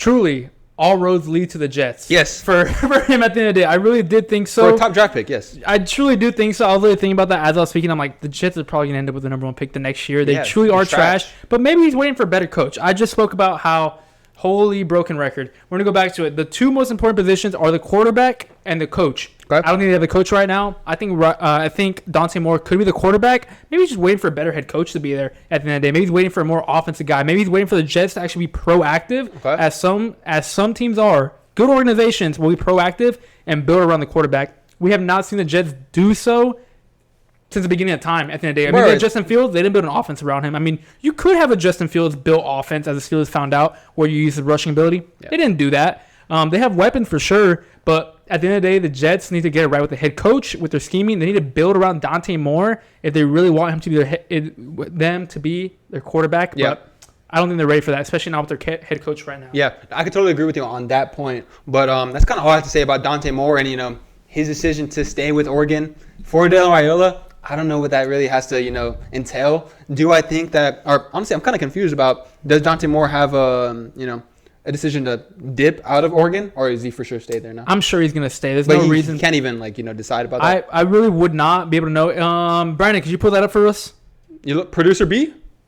It's all good, fam. But look, real talk, you know what I'm trying to say. Does he have a chance to dip? Dylan Raiola is going to be, honestly, he didn't go there for nothing. Oregon is a program that wants to win a chip. They're spending millions of dollars. They're going to find the right quarterback. Do I risk, Dante Moore going back to Oregon and getting benched, hurting his draft stock? I don't. It's a bad decision for me, in my opinion. I think he should have just went in the draft. Like I already said, Jets probably going to be trash again next year. Probably going to have a high draft pick again. Yeah, like I said, I think it's kind of a dead record. But yeah. Raiola is no comp to Dante Moore. Raiola is not half the quarterback that Dante Moore is, so Dante Moore has nothing to worry about. Even if he has bad games, nothing to worry about. Nothing to worry about, unless he plays absolute trash. I'm talking about bottom, 20 quarterbacks in the league of college football. He has nothing to worry about. So if he's really that guy, he's going to play how he has been playing, if not even better. And he has nothing to worry about with Dylan Raiola. Exactly. But guess what? What if he doesn't play like that? He's really betting on himself when he was projected to be a number 2 draft pick in the league, in NFL, professional. People dream to be a top draft pick. People dream to be in the NFL. You get me? And he gave it up. Kind of similar to a Caleb Williams type of situation. Oh, am I going to play for this team? Oh, am I going to play for that team? And honestly, he could have possibly hurt him. Who knows? We know Dylan Raiola is a Mahomes comp. We know what he can do. He's not a bad quarterback. He's a serviceable quarterback. I think him going to Oregon, it shows that they believe in him, that they've given him a chance. And I think I would be nervous if I was Dante Moore. But obviously, from what we see, him going back, he's 10 toes. He believes in himself. I'd see that. Who knows? Do I think the Steelers should tank for him? No, bro. They're not going to tank for him. But yeah, of course I would love to see, a great quarterback like that on the Steelers, no doubt. Look, for college football, in an era where you have quarterbacks leaving as soon as they don't get the starting position, as soon as they have a little bit of trouble, going to a team that will offer them millions, I like the fact that we have a team like Oregon having 2 good quarterbacks on the team. Again, I'm going to bring back my own team, Texas. We had Quinn Ewers, who showed he had some strengths behind him. He took his team to the playoffs 2 years in a row. He played some good reps for the Miami Dolphins in the league, and he had Arch Manning behind him. We had 2 good quarterbacks. Arch Manning didn't transfer out. Again, you have Oregon with 2 good quarterbacks. I like for college football that some quarterbacks are not afraid of competition. They're not afraid of competition. It could be easy for Dante Moore to declare for the draft, or, Raiola's coming here, let me transfer out. I'm happy that we're starting to get these teams that are competitive and have quarterbacks that want to play for their coaches, that want to stay. That is healthy for the sport, that you don't have quarterbacks going to different teams every single year. Raiola is coming in from Nebraska.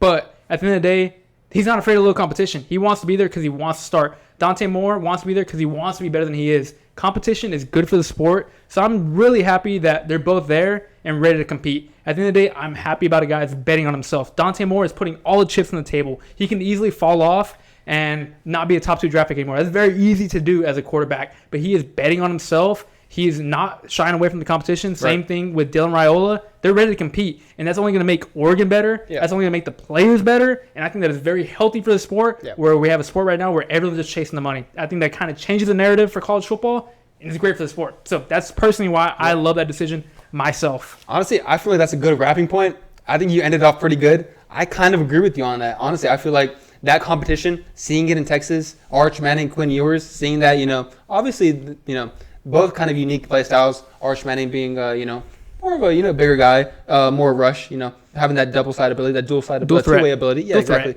Quinn Ewers being a more, solid passer, you get me? Ready for those bigger moments. Do I think it's the same situation?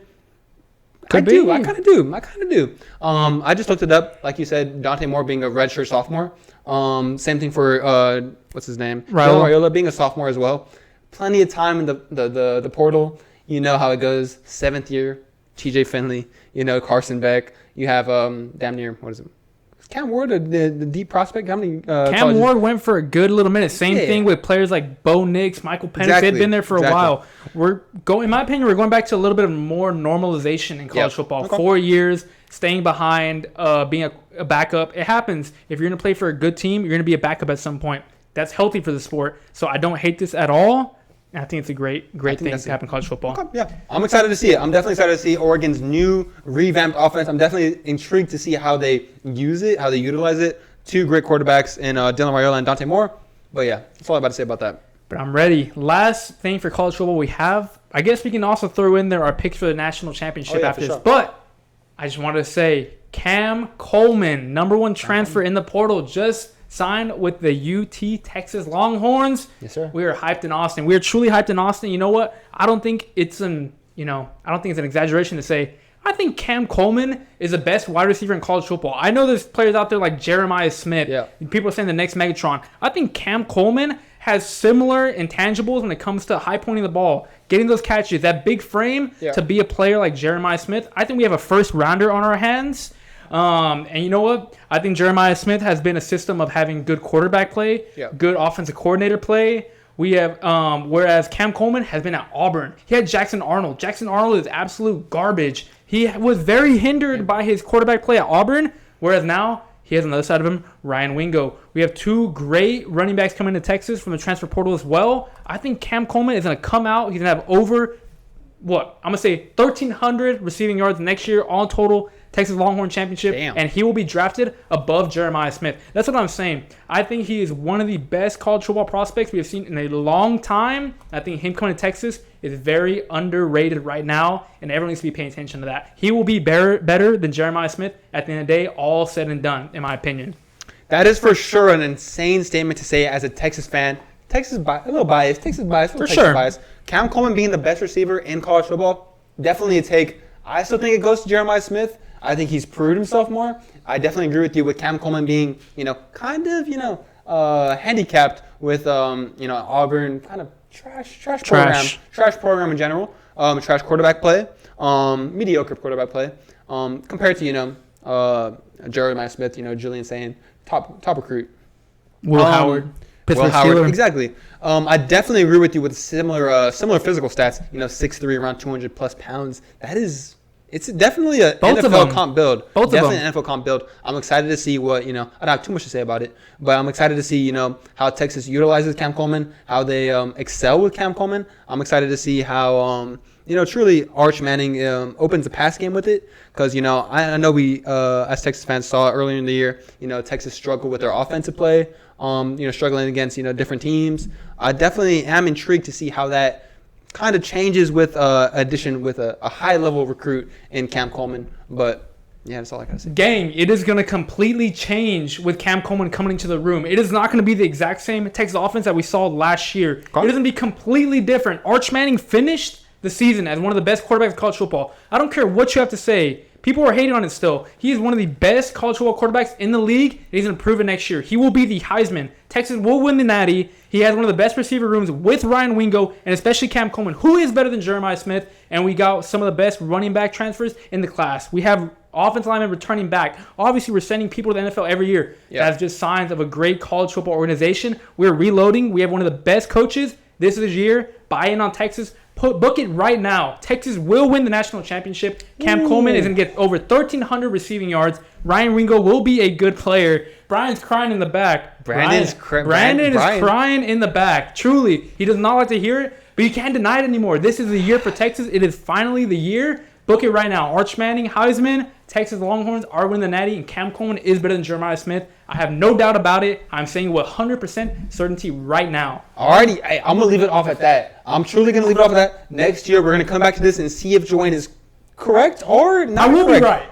I hope you are. I truly hope you are. I was sad to see Texas not getting into the playoffs. I want to see their offense shine out. I want to see their defense shine out. I want to see Texas, like you said, win the chip. It's a big ask. We're gonna keep it at that. Texas bias going crazy right now, but no, it was a learning year. I've said it since the game against Ohio State. Me personally, as a Texas diehard, I said we are not winning the Natty this year. There's no shot. These players are too green. Our entire offense went to the league. You're talking about Quinn Ewers, your starting quarterback. Your running backs are completely different. Your whole O-line, except for one guy, goes to the league, and you're returning no receivers, including your tight end and your 3 starting receivers are all leaving. So it is a completely new scheme. Yeah. A new players having to learn all that from the beginning. It is a complicated scheme, as we have discussed already. So they learned it. They have chemistry. It is time to go. This is Texas' time to win. If they don't win it, they will never win it within the next 10 years, and Sarkisian should be fired. That's all I have to say about that. But I'm excited to see it. I'm talking about next year. Let's finish it out with this year. There's one game remaining. We have Indiana, the Indiana Hoosiers, an absolute buzzsaw going through everyone in the college football playoffs. To my own surprise, going against the Miami Hurricanes. Return to the U. It's all about the U. Who do you got winning? We slept on the U. I slept on the U. You slept on both teams. I'm going to keep it a buck. I'm going to be honest. I slept on the U as well. I slept on Indiana as well. I think as of right now, Indiana still has it. I'm keeping it as I had last week. Indiana has shown to take down these stronger teams. Even though, Miami has shown out too. Indiana beating a stacked Ohio State team. Beating who else did they beat? They beat, blanking on it right now. Oregon. Ran through Oregon. Stacked Oregon team. Those two. Those are the ones that ran. And they beat Ohio State in the Big Ten championship. Exactly. Major teams. You can't even lie. Very, very, very, very good success. I think they're going to go into the national championship, make an absolute statement on Monday night. It's Monday night, right? Yes, sir. 19th, Monday night. I'm excited to watch it. I am excited to see how Miami fights as well. You have people on the sideline like, who is it? Michael Irvin. Michael Irvin, hyped. Ray Lewis, absolutely hyped. Some alumni, some Miami alumni. I think that only gets you so far. I think Indiana's going to absolutely light up Miami. 3+ touchdown day from Fernando Mendoza. And that's all I got to say about that. But, yeah, give me Indiana. All right. I think, like you said, Miami's going to come out with a lot of excitement. Michael Irvin, Ray Lewis on the sideline. That defense, Ruben Bain on the defensive line. Yep. Possibly a top 5 pick. Carson Beck, 7th-year player, plenty of experience behind his belt. Already go to the pros. Ready to go to the pros. A man playing amongst boys. Miami are on a roll right now. But I think they are no match for the Indiana Hoosiers. Give me Indiana the buzzsaw right through Miami by 17+ points. In my opinion. 17+ points. Blowout. And I think Indiana caps off the perfect season and quite possibly the best season from a college football team we have seen all time. Wow. From a team that has no 5-stars on their team, only 10 4-star recruits, and a couple 0-star recruits on the team. This will be the best team that we have ever seen in college football. Done by the best coaching job from Kurt Signetti. The best coaching job of all time. No 5-star on this team, and he's taken them to an undefeated season. Book it right now. There's no one stopping the Indiana team right now. They are powered by the fuel of friendship and good vibes. Fernando Mendoza, the Cuban Missile Crisis, no one is stopping him. He'll be the number 1 overall pick, and Indiana is winning that championship. There's no doubt about it. I don't care what Miami does. I don't care if they have the Carpenter twins on there, throwing cheeks on the sideline, trying to distract Indiana. There's no distractions. They are coached for greatness, and they are going to win that championship on this Monday. Okay. Book it. Okay. Look, I'm going to completely disagree with you. I'm going to disagree with you. I think the 2019 LSU squad is the best college team to ever touch this earth. I think you saying that Indiana is possibly the greatest college team. Did you say possibly or did you say confirm it? The greatest college football team of all time if they win this championship. Okay, look. A championship, a natty goes far. Do I think they rival the 2019 LSU team? Yes. They definitely rival it. They definitely bring into some conversations. Is this team the best? And is Indiana the best? Yes, they definitely get into the conversation, but a 2019 stacked LSU squad. I could pull it up right here. They had Joe Burrow. I know who they had. They had Jamar Chase. They had Justin Jefferson. Claiborne Chase-on. Yes. They didn't have T. Higgins. They had Terrace Marshall. They had Patrick Queen, Grant Delpit. They had plenty of players. I do not care. They had Ed Ogeron as their head coach, and you know who I think is the best head coach who can easily outcoach him? Kurt Signetti. He has brought this ragtag group together, and in the current stage of college football, he would get his team to win a championship. It is not hard to win with all the talent around you. It is not hard to win at all. But at the end of the day, I think a good coach team would keep it close, and I think that the Indiana Hoosiers this year would beat the 2019 LSU Tigers. I don't think Joe Burrow is anything special. I think he was elevated by his talent, and I think Fernando Mendoza might be a better quarterback. Might be a better quarterback than Joe Burrow. Both number one overall picks. You know what? He's doing a lot with a lot less at the end of the day. A lot less. Okay, I could totally agree with you with saying, okay, look, Cignetti's over here coaching a team of, not 5-star recruits. 0-star recruits. Exactly. He's coaching a team and he's bringing them to the Natty. That is mad respectable. We cannot deny his greatness. That is why I'm saying he does rival this 2019 LSU team. Do I say he is better than them and will beat them in a matchup? No. Talent goes so far. You get me? I think the talent that 2019 LSU team had, all NFL ready, multiple players on the squad, offense and defense. I think they were annihilating that team of the Indiana Hoosiers. But I definitely do respect them. Coach O is a hack.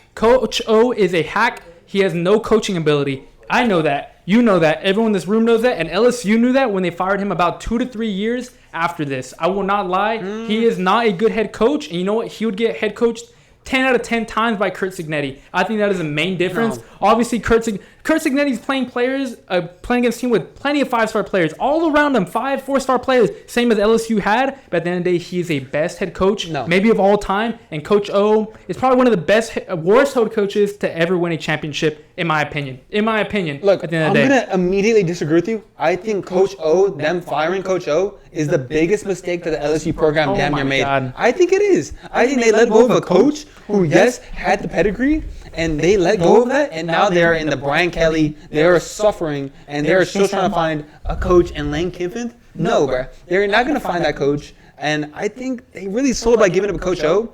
I disagree with you on that completely. You truly do not get fired as a head coach in college football 2 years removed from a national championship unless you're a complete bunt. He was completely made a mistake. No, they did not make a mistake. People forget about 2 years after. They were so close to beating Florida to go to the SEC championship game. Shoegate, if you know, you know. Player threw his shoe. Marco Wilson cost him the game. If you know, you know. That's real ball knowledge. But they were kind of close. They had teams after that. But no one wants to play for Coach O. Coach O is not even in the top 50 greatest college football head coaches of all time. Not even the greatest 50. There's no shot. We're disrespecting now. I am disrespecting Coach O. There's a reason. You know what? If he was so great, he'd probably have a coaching job after he left LSU. Don't you think? A national football winner, head coach. He's chilling now. He's chilling now. Yeah, if I get let down from a $1 million organization when I literally help them, have their prestige, I would be hurt. I would be chilling in the Bahamas. I would not be wanting to coach another team, revamp a whole other squad to really, bring him back to glory. Would I want that? Hell no. Yes, you would. They gave up on me. Why would I want another college to do the same thing when I could just be chilling,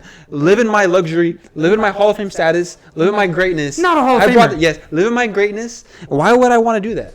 He's not a Hall of Famer. I'm going to end it off on this. Okay. Coach O, if he was so great, would be scooped up by any team, especially in the MAC conference. Then UIW at least would have put a bid in for Coach O if he left LSU and he was that great. No one wanted him. He has not coached since he got fired from LSU. True. He's not coached since he left LSU. Yes. He said, I want to coach for Tulane. I want to be an O-line coach for LSU. But he's not doing none of that. No one wants him on his team. He's not that great. He was elevated by his players, and that's where I'll leave it on that. I think LSU falls short to Indiana at the end of the day just because their coach is a hack at the end of the day. Coach is a hack. I think he had as much help as Zach Taylor had on the Bengals. I think he should keep his job just like Zach Taylor. That's it. That's all I got to say. He had the same amount of talent and help just as Zach Taylor had, and I think him getting fired was the biggest mistake LSU made. That's all I had to say on that. What an L. But we can move on from college football. Sure. We're almost at the end of it. We both have Indiana winning, but we don't think he's the best coach of all time. Let's see. What are we at? We're about 25. I think we'll cut it a quick break. Sure.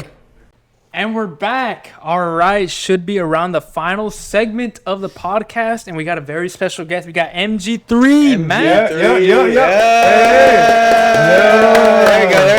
All right. MG3, do you want to introduce yourself just a little bit for the audience? Yeah, I got you. My name is Matt. Yeah, I come here to the University of the Incarnate Word. Plug your channel. Yeah. Hey, I don't know how you boys are going to do it. My channel's MG3. Hey. We've been having this channel for a while. getting back into the groove of things. You Yep. know, seeing Roy and Dwayne on their pod. Yes, sir. It's really been motivating. So I'm like, okay, gotta start shit back up. So here we go. Plug it down. Yes, sir. Hey, I'm here. Let's get this thing going. We are truly motivational to the masses, Roy. This is what we've done to this point at this time. But we have brought MG3 because he's a huge WWE fan. You know what? Huge. I am a WWE fan as well. I think he's a bigger fan than me. But Roy, always hating. Exactly. Always hating. Yep. I don't know why he hating though. Truly. Look, Let us know. Why you Why you hating, Roy? Look. We're gonna say y'all's takes. We're gonna say these takes that y'all have written right here. Okay. And then guess what? I'll explain why I'm hating. Okay. I'll explain why I'm hating. But for right now, I want to hear y'all. I want to hear y'all spit some game. All right, Spit all right. some things. Make me enjoy the sport. But yeah. All right. So the first one, I'll introduce it. This one's from Brandon. Brandon's out there puking in the back, biting a pillow. He may make it. He may not make it. We'll see what happens. We truly don't know, but it is a good one, though. It is a good one. He has said, to this point, who's a better CEO, Triple H or Vince McMahon? You can start us off, Matt. What you think? Okay. When I look at Triple H's booking the last couple of years, it's been like we're going on year 3 now. Just the questionable decisions of 2025 has really struck like, wow, this guy is not a good booker. Okay. Look, John Cena's farewell tour was the story of 2025. You have him going to the Rumble. Okay, he loses, but to Jey Uso, okay, questionable. He wins the Chamber. Good. Turns heel. Wow, everybody's surprised. Shoot, who thought that our childhood hero would now be a villain, right? Okay. And the way that WrestleMania ended with Travis Scott coming out. Holy moly. What the hell was WWE doing? You could have brought out anyone. You could have brought out Steve Austin, The Rock, because he was plugged into that storyline. Right. You brought out Travis Scott, who now has no association with the WWE. Okay. And it just mind boggles me. You know, yes, 17-time world champion. Never seen 17. Never seen 17. That's amazing. That's record setting. That is history. But then we look at the title reign. W against Randy Orton in Randy Orton's hometown of St. Louis at Backlash. W win. Don't know why they plugged in R-Truth. I don't think that was needed. We go to Money in the Bank. Tag team with Cody Rhodes, Jey Uso, John Cena, Logan Paul. We didn't need that. It should have been Punk and Cena, just like how we all saw it when we were younger 10 years ago plus. We get to Night of Champions, then they run the Punk and Cena. It's just a big mess. And then at SummerSlam, we just get a repeat of WrestleMania. It was better, though. Out of 5 stars, it almost gets 5 stars. It almost does. It was a crazy street fight. You know, just chaos everywhere, Roy. Okay. If I would really recommend you to watch that match. It was crazy. Cody Rhodes gets the title back. Good call, I think, because Cena, towards the tail end of his career. Yep. And then Brock Lesnar comes back. I think that's a very important point in this story. So I believe after SummerSlam was Clash in Paris. Yep. Look, I hated that they put Logan Paul against Cena, but damn, that match was good. Okay. There was so many throwbacks in that match. That's what truly started the paying homage to all the old opponents that John Cena faced. Right. And then I believe it was WrestlePalooza, which was the first event on ESPN. First event on ESPN. That's a big. That's a That big, sounds exciting. Yeah. That's a big For viewership. Yeah, exactly, for viewership. To people who, for example, like you, Yeah. you watch ESPN, of course. but you see this wrestling gig and you're like, Right. okay, let's see what this can bring me. And it was mid. It was terrible. By far the worst show I have ever seen. Right. Now we're 2026, but in 2025 it was the worst show. We have Cena and Lesnar, and you do the same thing as they did in Squash. Summer. Yeah, squash match. Really, in John Cena's final. Yeah. That's insane. Yeah, you made Brock Lesnar look strong, but I mean, everybody knows Brock Lesnar's Right. a killer. Everybody knows that. Right. So, quick question. Yeah. So, do you truly think that what I'm hearing is that Vince McMahon or whatever is Vince McMahon. Vince McMahon, my fault, is a better CEO than Triple H due to him fumbling John Cena's career? Look. So I want to answer in here. Okay, go for it. Truly, I did not think Cena's retirement tour was horrible. Right. I mean, there was ups, there was downs. It's Right. kind of hard to end a Legend's career that well. I don't think we've ever seen anything quite like it before, actually. I know we see retirement tours in the NBA. But nobody truly retires on the WWE. That's true. Truly. So if he ends up retired, are we really that mad at how it ended? I mean, he put on the classics against Brock, against CM Punk. You know what? I think probably the best feud out of all of it was against Dominic Mysterio at the end of the think day. so? I Okay. think Dominic Mysterio's feud with John Cena, dropping the belt to him, letting him get the Grand Slam, which we talked about, and then giving it back to Dominic Mysterio after, was not too bad at the end of the day. Right, okay. Honestly, I mean, it was still kind of a fumble. It was not the greatest thing of all time. Okay. Truly, at the end of the day, it was not the greatest thing of all time. Right, I think right. Triple H's, it's kind of too early to tell. I think at this point, it's probably my take. It's too early to tell. He has had some great years with WWE. I think his first two, he was spectacular. I think WrestleMania, was it 41, the one in Philadelphia? Yes. Was one of the best WrestleManias I've ever watched. It was amazing. The best main event of all time, I would say. The best main event of all time. And Vince did, about 39 before him, and he had the best of all time at 41. To do that so early in your career is spectacular. You're going to have some down years. You're going to have some up years. It's all about the script. You know, he had one down year. It's all about the script. He had one down year. I don't think we can discredit him just yet. I think the highs he has reached outweigh the bads. And I think at the end of the day, in my opinion, from what I've seen, because I lived through the 2010s, I watched wrestling through there, what he did at his peak is better than anything I saw from Vince McMahon, myself personally, live in the past 10 years. Okay. And honestly, you got it. Like I was about to explain why exactly I disagree, why exactly I not necessarily maybe disrespect a little of the sport of WWE. I think, like Joanne said, it's all about the script. It's all about how good these CEOs can cook up a heater script for their fans. I feel like they hear a storyline, right? They hear a storyline that, you know, these fans, maybe they're projecting. You know, they're saying, okay, this is gonna happen. Right. This is gonna happen for John Cena. Yada yada yada. This is how it's gonna end. I think these CEOs, they see this. This is what my problem is with the script.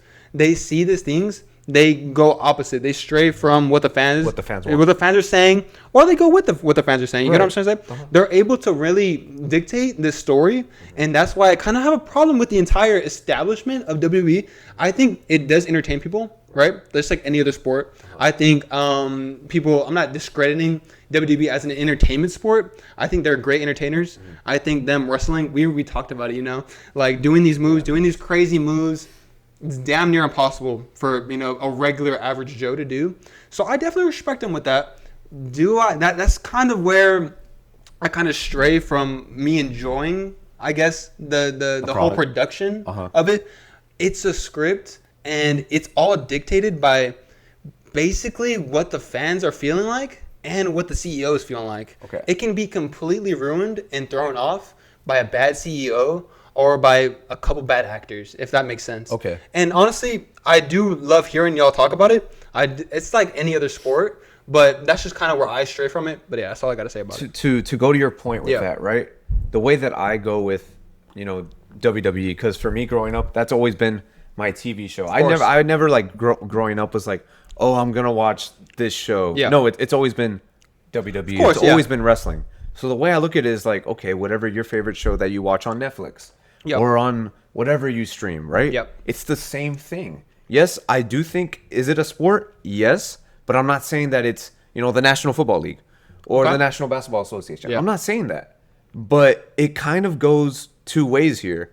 It's sports, but it's also entertainment. Of course. It's like, I can, you know, Joanne, we can both say this. Yes. Like, we were watching this growing up. Right. This has been our childhood. Now we're, you know, older. Yeah. And it's still one of our favorite things to watch.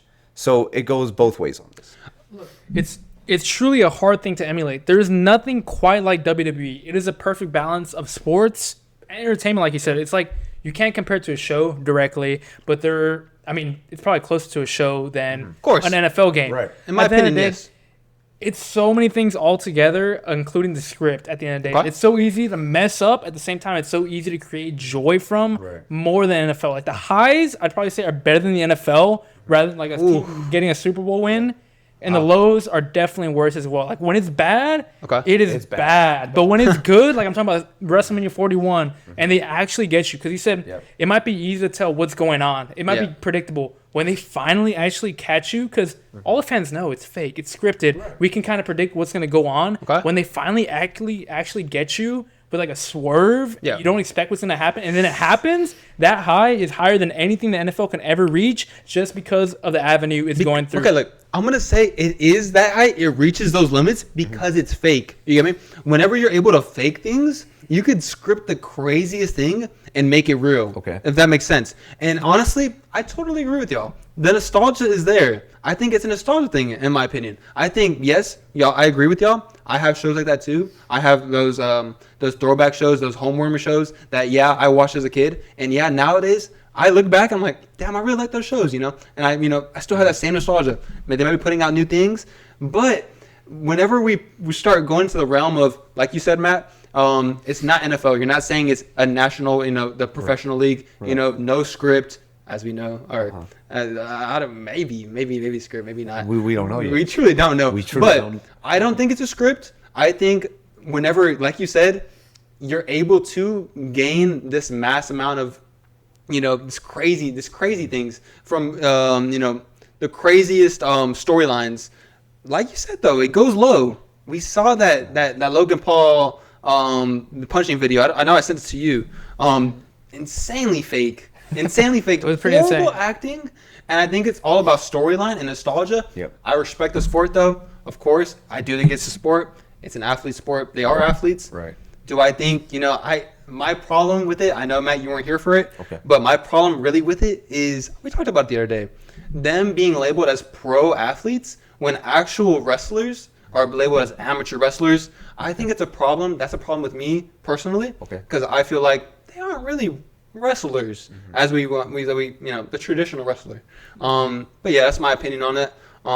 Yeah. Matt, you honestly had a really good take on this about how I mentioned to Roy, whenever pro wrestler is reaching his peak, he's around the age 35, and that ends around the age 50. 35 to 50 being your prime, It's as a insane. man, is That's crazy. insane. Your Yeah. physical prime. I mean, in the WWE, that is usually the prime, around 35 to 50. Right. I mean, you can kind of go off on that, Matt, but you had a very good point on that with pro athletes and pro wrestlers, and that prime age being that high. Right. So when we look at any other sport, Yeah. when we look at basketball, right, the only guy that's doing it in their 40s is LeBron. LeBron? If we go back in time to see any other player who played till they're 40, like no dogging That on, good, though. No At dogging, that level. right? No dogging Right. on Udonis Haslem, Okay. Heat legend, right? Yeah. But he was barely playing for the Heat at 40 years of age. Right. LeBron is averaging 28 points per game. In his, is this his 23rd season? 23rd season. 23rd season at 41 years of age is insane. But that's the only guy doing it. When we look at the WWE, Right. we look at stars like Roman Reigns, Brock Lesnar, Seth Rollins, John Cena, Okay. Cody Rhodes. The median age right there is 40 and above. Right. And we look at Brock Lesnar, 47 years of age. John Right. Cena, 47. Yep. And it's not just the WWE. I want to swerve off to just wrestling as, Yeah.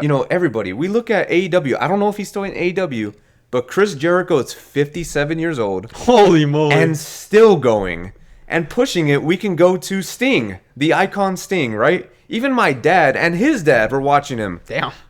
And he's still wrestling. Okay. It's insane. Right. And look, my overall take on that's a good point. Right. That's a good point. These old heads are out here still competing in y'all's respective sport.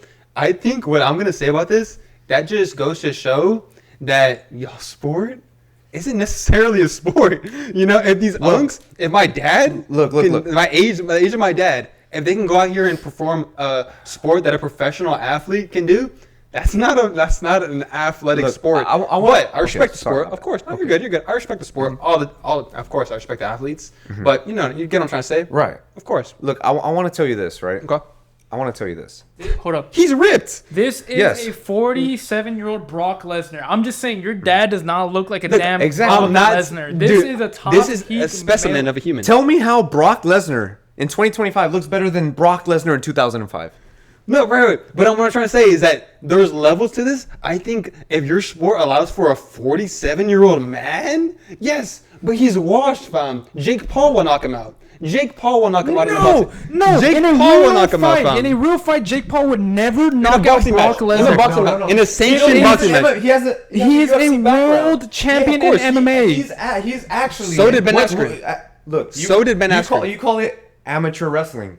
He has amateur wrestling. Yes. UFC. NFL. NFL. Of course. He's the full package. Yes, okay, And a he's freak athlete. cowboy, too. A freak athlete. Yes, a 1 in a million. Brock Lesnar is a 1 in a million person. And also, guess what? I think that him having this archetype, him having his body type, yes, okay, fire. But guess what?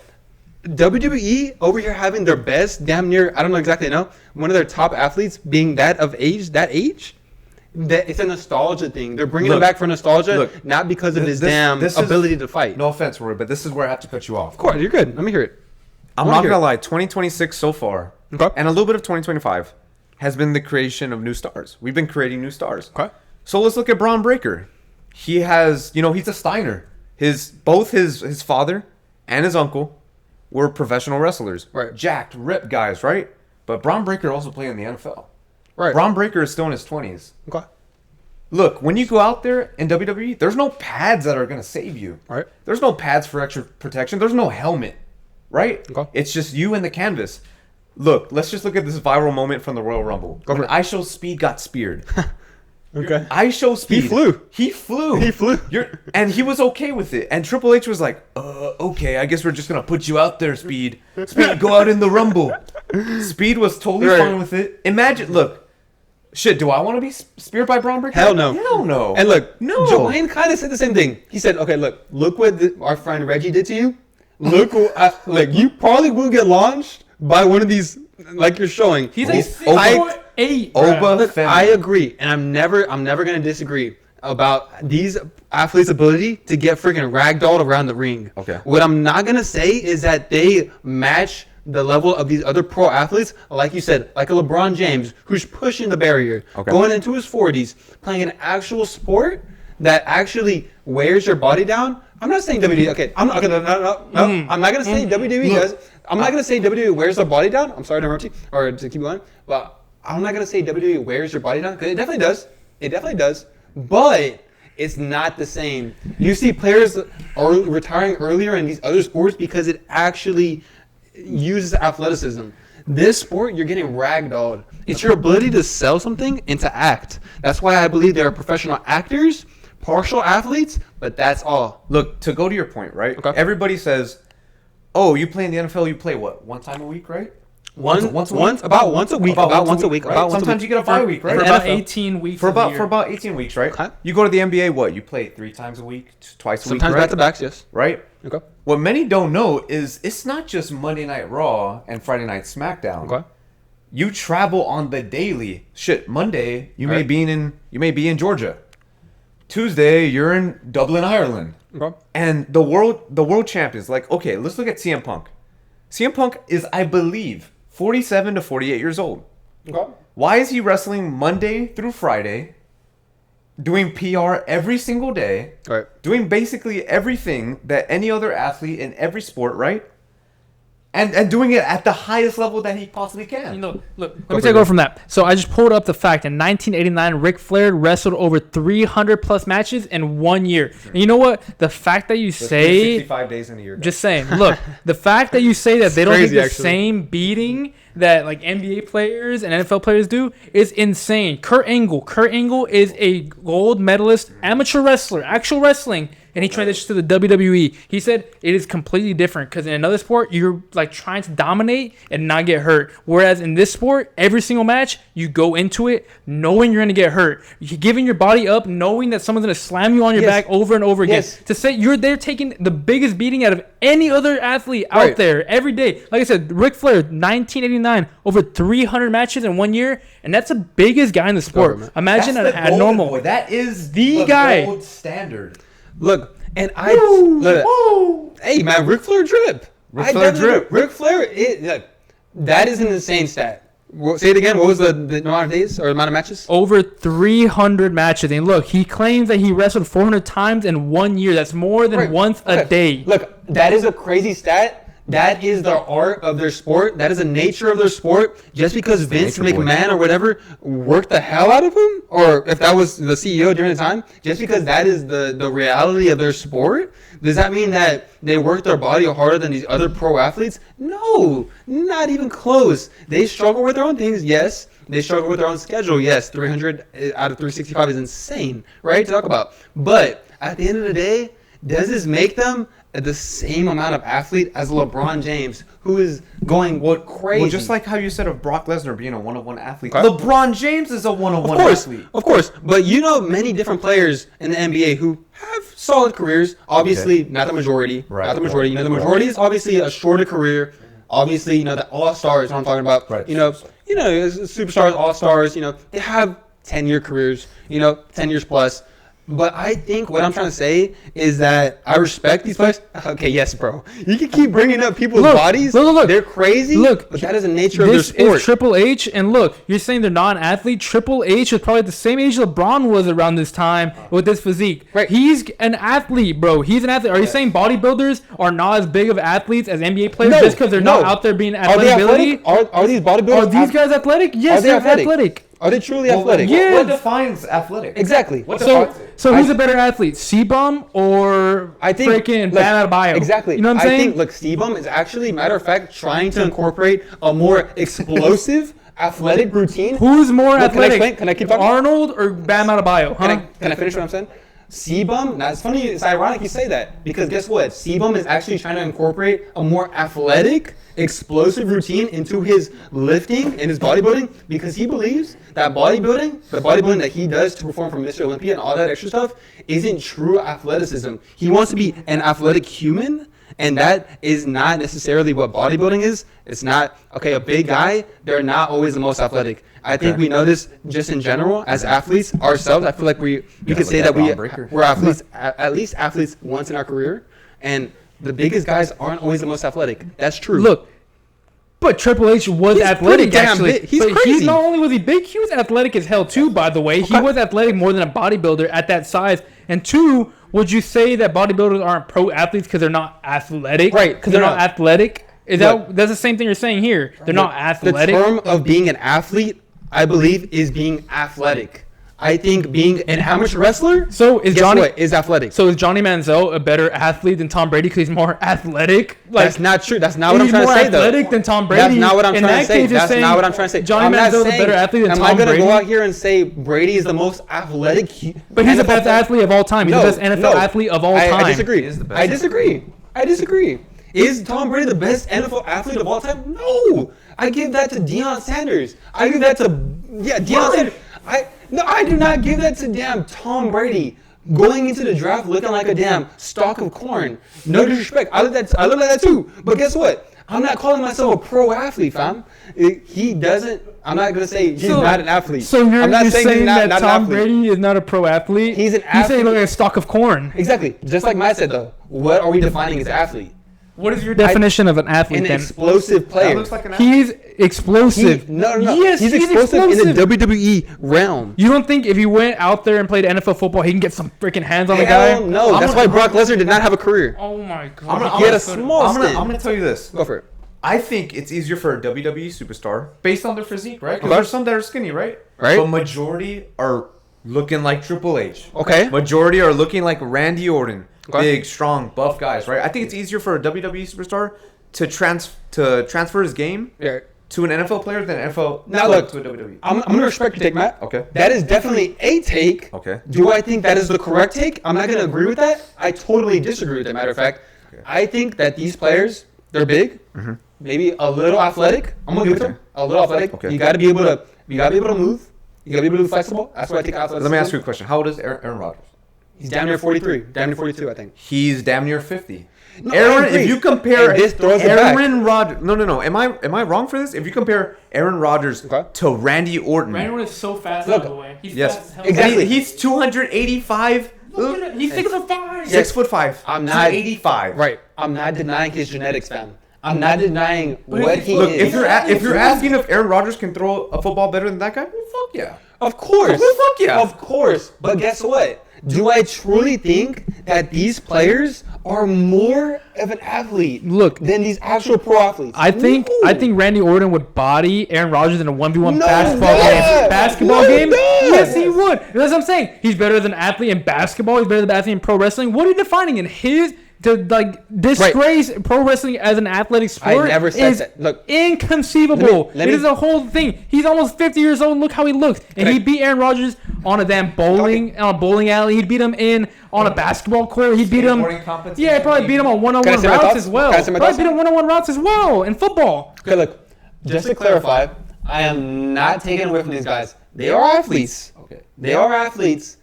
Are they pro athletes? The same as LeBron, who is actually going through a whole career. Yes, he's one of one.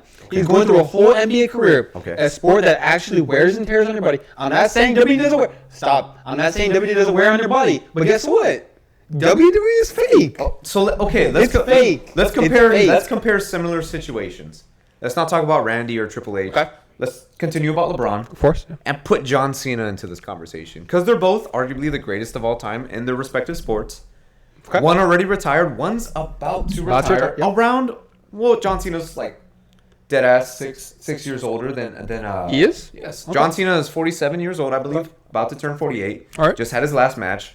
So how do you explain that? John Cena, who's been the face of WWE since maybe 2005, close to when LeBron got drafted. Yep. To 2025. That's okay. Like that's exactly what I'm trying to say. You are trying to compare an entire great career by John Cena, Okay. right, to LeBron's GOAT career. And honestly, No. John Cena's career isn't great. Okay. It's the greatest of all time. Okay, exactly. But do I think that he would have made it that long in an actual pro sport like NBA, NFL? Like you said, Brock Lesnar, short stint as an NFL athlete. That is for a reason. Short stint as a UFC athlete. He did it These for are- fun. These are all Did it for fun. No, He did it for I fun. doubt it.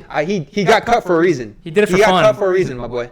And did it for honestly, fun. he didn't have a long career in somewhere that actually makes more money than WWE because he wasn't an athlete. Only a if you're pure the athlete. number one guy, bruh. That's Only not- if you're the number one guy do you make They that make money more. in the No, league. they make more money than in the regular Bro, WWE. if you end up You know that being for like a fact. minimum, you're making $500K, whereas Brock Lesnar makes millions of dollars Yes, every. a minimum who is a better athlete than Brock Lesnar. I was- But guess I what? was Guess what Brock doing- Lesnar is better at? He's better at acting.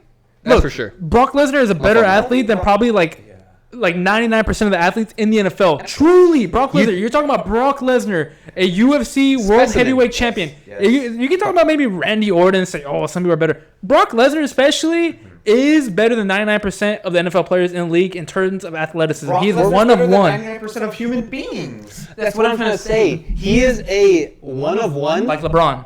No. Like No. LeBron. Way Maybe even more than LeBron. That's what I'm trying to say. There is no shot. Y'all can compare LeBron James, someone who actively goes through extensive rehab, an extensive career, a long, great career. I'm not saying John Cena didn't, but he excelled in a scripted environment. Look. He is a better actor than he is an athlete. He was also the world That's the heavyweight reason. champion of UFC, by the way, just for fun. Look, Brock Lesnar is a better athlete in the UFC, in the NFL, in Okay. wrestling, in pro wrestling, probably in bowling, and every other sport Right. than LeBron besides basketball. Okay. He'd be a better athlete in every other sport in the world besides basketball than LeBron James Okay. is. LeBron's better at one sport than Brock Lesnar, and Brock Lesnar's better in the rest of them than LeBron. At the end of the day, he's a Well, better that's a athlete. hypothetical. No, That's a hypothetical. No, it's proven because LeBron never went to the NFL. LeBron doesn't need to. Never, He's the GOAT of a sport. LeBron was He's never trying- one of the best amateur athletes in college freaking sports. And on top of that, a world heavyweight champion in the UFC. LeBron never did that. And on top of that, WWE. He's way more talented than LeBron, and he's a better athlete than LeBron and Brock Lesnar is. Truly. Now, honestly, look. I forgot exactly what I was going to say. I was going to say a heater statement. No. I was absolutely mind flexed by that yap right there. Suplex, maybe? Suplex. You were Absolutely suplexed by that yap. Okay. But honestly, my overall take on this, just to clear things up, these are athletes. Okay. Y'all showing their bodies. They are athletic humans, right? They're able to build these bodies. They're athletic. They risk their lives. They risk their bodies for the sport that they play, right? But y'all comparing their ability to a LeBron James, that, by the way, I'm going to rest on this. Final take for me, at least. Okay. I believe that, them being able to go into, 47 years old, 45. Obviously, Tom Brady outlier, also went to 45 Right, plus. outlier, yeah. Outliers. But them going into the 40s and showing out, y'all said their primes were 35 to 45 or something crazy like that. That is not true for any other athletic sport. Any other athletic sport out there, that is not true one bit. NBA, NFL, hockey, golf is definitely different. But, you know what I'm trying to say. Golf is not as athletic. Technique matters. And I think the same thing. That's what I was going to ask. Just quick. Do y'all think WWE wrestlers are better actors or better athletes? Look. That's a good question. So look, Truly. we had a lot of things to go over. I think we're only get over this one thing before we have to cut it again. It's all I'm good. gonna say my final take on this. Look, I think they're better athletes for sure. And look, bro, I need you to stop thinking about maybe they can do this for so much longer because the sport's easier, and maybe start thinking that they can do this sport longer because they're just better athletes. Maybe the best athletes That just is in wrestling. insane to at the end of the say. day. Look, maybe you just need to stop thinking that it's so easy that anyone can do it. That maybe it's so hard that only these few people can truly do it. Where LeBron couldn't do it, where Aaron Rodgers couldn't do it, where Tom Brady couldn't do it in the WWE at that level. Maybe you need to think about it that way. No, right. It's maybe more impressive that they're doing it at this level, doing this every night, rather than going out there once a week to do the NFL. Exactly. You go out once a week. Right. If you're That's an all I NFL, have to say. You go out once a week. You do everything that you need to do to go to battle once a week. These superstars who are in their 40s, some in their 50s. If we look at Ric Flair, I mean, Ric Flair's not doing this. Disregard that. 40s and 50s, right? Right. Who are going Monday, putting on a 25-minute match, right? 30-minute match. High stakes, right? You know, traveling from wherever they are to another country, state, whatever it may be. Okay. Performing the match Tuesday, doing it Wednesday, then doing it Thursday, then doing it Friday, and then if there's pay-per-view Saturday, they're doing it Saturday. Sunday is like, okay, rest, whatever. Then they're back on it Monday. Okay. Like, yes, I'm not gonna deny that they're hard workers. It's not hard work. It's that's the nature of the sport. But isn't hard work a nature for everybody's sport, or is it just the WWE? Right, but in my opinion, I think that their ability to the actual pro athletes to go out there, I think. Okay, look, let me rewind. I think the definition of being an athlete is being explosive, being great in Explosive. You know, your ability to move. Okay. Mobility. Mobility. Okay. I think. What else? Strength. You can say strength. Yeah, I mean that's being athletic. That's a key component. It's being athletic. Look, we can go strength, speed, Truly. quickness, agility. Yes. Wrestlers got that. But it's all scripted. It's But they all in a still got script. that. It's in a scripted environment. But they and still all got y'all that. have seen though, all y'all have seen is in a scripted If we environment. watch OKC basketball, that shit's scripted too. That's what I'm trying to say. It's iffy. It's iffy. Do I think paid sports like that, like obviously sports that have gambling sanctions on them, that you know they have price breaks, all this underdog, all these things? You truly never. Do I think it's scripted? No, with money. I do. Say what you want about it, but like I said, I have lots of respect for these pro, even though I don't think they should be pro wrestlers. Look, I'm sorry. Go for it. Look, all I have to things. say, right, is go watch. Look, there's plenty of NFL players, ex-NFL players, who are fans of the WWE. Shit, I watch Monday Night Raw and pay-per-views, and George Kittle's in the front row. The Kelsey brothers are in the front row. Yeah, it's the whole Steelers. I swear. to you. Tyrese loves the Tyrese. It's Halliburton all loves the WWE. It's entertainment, and Look, I never said it The was. Kelsey brothers have a podcast. Okay. Look, I don't know too much football, right? I know it's Jason, Travis Kelsey. They have great careers, phenomenal careers, right? Yeah. Go to their podcast, see what they have to say about the WWE, and come back to me and, give me your review. Right. No. I 100% agree with you. I'm sure they show respect to these players. You get me? Okay. No one's disrespecting anyone, especially cross sports. But I just really think they respect the sport. Okay. It's entertainment. I think it's nostalgia. I had the same feeling with other things. Like y'all watched it when y'all were little. Okay. Y'all kept up the storyline. You get me? Okay. Y'all are here now. Y'all are still keeping up with it. I think that's why y'all enjoy it. And honestly, that's a good thing. Y'all little Coliseum to the Romans. That's a little Coliseum to the Romans. Enjoy y'all scripted play. Look, but guess what? Go for it. I have to tell you this. Go for it. So what has LeBron's whole career been for us? Truly, exactly. It's been a nostalgic Greatness. act. No, it's been greatness. It's been greatness. So what has WWE been? Because no one stopped LeBron except himself. Except himself. No. Look. Guess who stopped John Cena? Triple H. Bro's been doing it for 20. He scripted it. He scripted it. Going if he wanted Yeah. to. Like, But guess what? Guess what happened? do Guess what that. happened? If They he called it wanted off on him. They're like, No, you know, he bro. called it Hey, look, bro. himself. Look, Ric What is Flair, it called? Heel? Ric Flair could keep going if he wanted to, but John Cena made the smart move, didn't drag it out, Right. and he ended it himself. Look, bro. We're not here. Last statement. All right, like, for real, last statement, then we'll end off here. So Truly, I've already said all of what I think about this. Okay. I respect y'all's opinions on this. And honestly, I need to give WWE a better try. But as of right now, this is where I stand. And yeah, that's all for me. all right, I want to give it a good cut. And we are back for the final section of the night. We're probably going over 2 hours at this point. Shout out Brandon, he's made it the whole way. Shout out our boys in the back. Avoca boys. Let us be here for this amount of time. It's very surprising. It's a Friday night. Why aren't y'all out right now? But we'll go out after. It's fine. I'll treat y'all boys one of these days. Truly at the end of the day. But okay. all we got is a fan section to end the night. I think someone sharded back there. But we're trying to wrap it up. We're trying to finish it up because we have been here. We've truly overstayed our welcome. So we got our fan section. My favorite segment. Favorite segment. You know what? We got some of these boys showing out. So let's go through them. Starting off with Diego Tamez Dos. He says, will mortgage rates decrease and will millennials keep getting priced out of homes by private equity? Wow. That is the take. That's a question. That's a question. That's quite the question. Thoughts? No. Moving on. All right. And then we got Birds. He said, Juan, if you step foot into Ed Couch Elsa, your name will become an urban legend.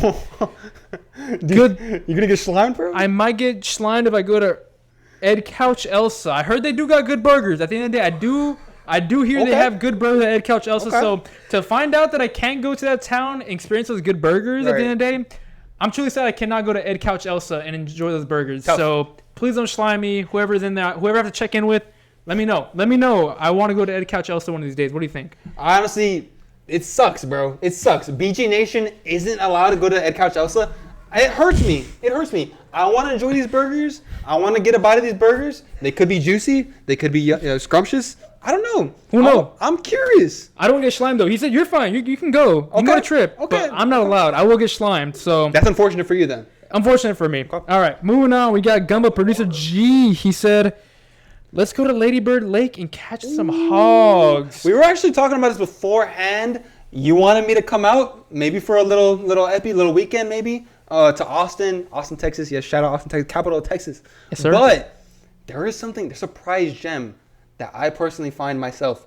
You might find it being UT or whatever, being Austin. I find it being our Lady Bird Lake. Is that what it's called? Lady Bird Lake. Lady Bird Lake. I find it being Lady Bird Lake because the absolute hogs of bass fish that are in there. Largemouth bass. I need that. I need that all day. If we were to go to Austin, Gumbo, I hope you can slide, bro. I hope. That'd be fire. Look. If we go to Austin, trust me, bro, you'll catch some fat hogs. You'll get all the fat hogs you want. You'll get plenty of fat hogs. I just want to get out there on the water. I want to experience it. You don't even need to be on the water. You'll get fat hogs out there. Trust me. But what do you mean by that? But look, okay. We are going to have an Austin Epi hopefully within the next month. And if you are out there, especially you, Producer G, we'll go on Lady Bird Lake. I got my rod out there, my bait caster. Don't mess it up for me. I hope not. not. But we're catching some hogs out there. And Roy, you can have all the hog you want in Austin. I can't wait, bro. I can't wait. Bring me out. But yeah, next question. All right. And then we got about 1 of 6 from Larry. We got Shout Me Out, Larry Too Cool. Shout out, Larry Too Cool. Shout out. We'll go through these kind of quick. We got Larry. Who is Andrew Jacob Alvarez? Andrew Jacob Alvarez? Who is Andrew Jacob Alvarez? Let's give it a quick look up if you want to maybe. Look it up real quick. I personally don't recognize the name off the rip. Wait, Andrew. You know that one? Genuinely don't recognize it off the rip. Look it up. I'm looking. I don't know who that is. He is a fisherman / baseball player. Baseball player. Shout out Andrew Jacob Alvarez. I truly could not answer the question who he is. Yeah. He's a man of many talents, it seems like it. So fisherman, shout out baseball player, shout out Andrew Jacob Alvarez at the end of the day. All right, then we got Lottie again. Do you like playing football barefoot? Oh, damn. I do like playing football barefoot. I am always barefoot. Look, this is, please take a screenshot of this, clip it. This is never before seen. Feet on the pod. That is disgusting. Oh my goodness.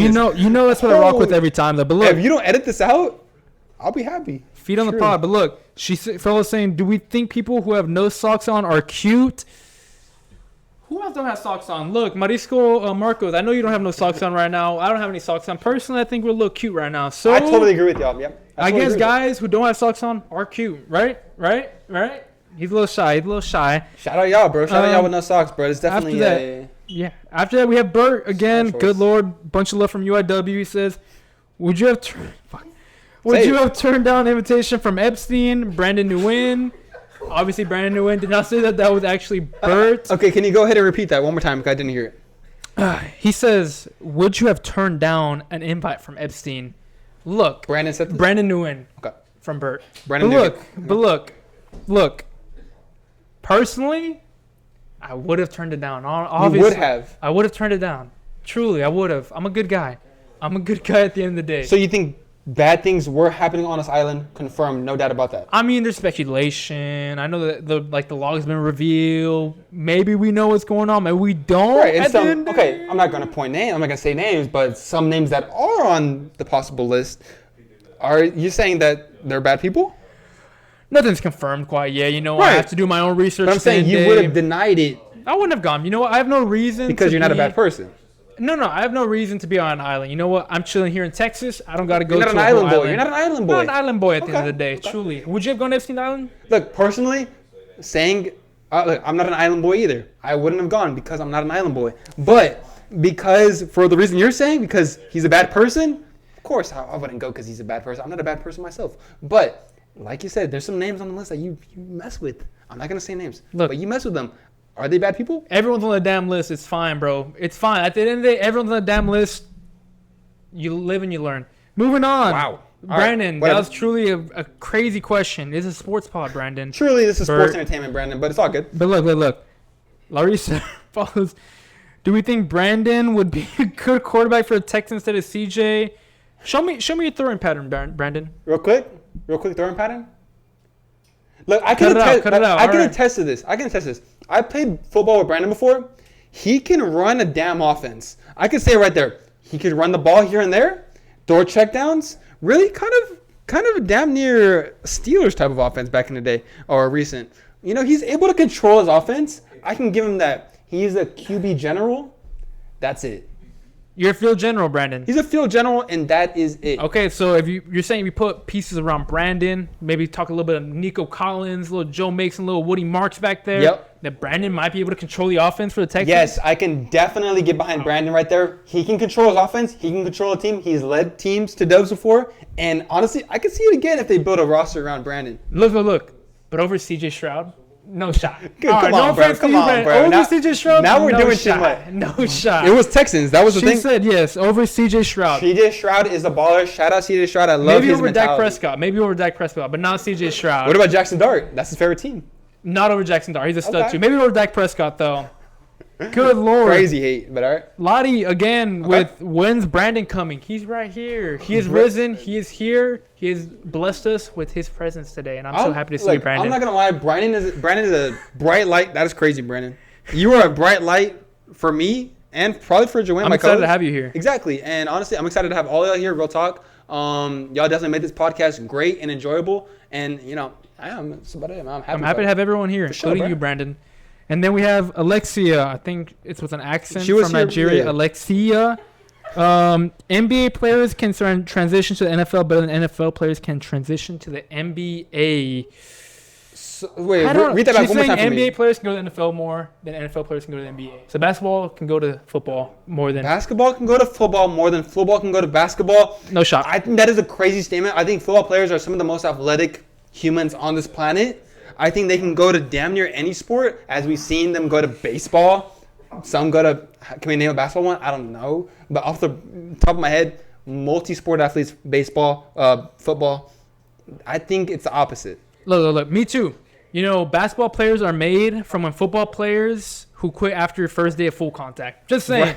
Look, no, I've heard that before. No slight to NBA players. They're two different sports. Yeah. But at the end of the day, I think they can't handle the physicality Right. of the NFL. I've heard that before, so yeah. All right. And then we got Brandon. He says, who is a better CEO in WWE, Vince or Triple H? We already talked about this one. Amazing, Right. amazing question by Brandon. So thank you for that one. You gave us about 30 minutes of our podcast True. on Brandon. And We honestly, let appreciate me that. say my take on that. I think Triple H has had a better career because Vince McMahon's, allegations and honestly convictions. That's it. You gotta separate the talent from the. I don't believe that, but that's the my artist from you the may art. exactly. You gotta may believe represent that, but I personally artist, don't. art. All right, Look, all right. Next question. Triple H is better. But look, Okay. Bert finishes it out with Johnny Manziel right now can play better than Jalen Hurts ever will. Woo! That Right is- now, wait, Johnny Manziel. Right now, we have the. Can you confirm right now, Johnny Manziel? Yeah.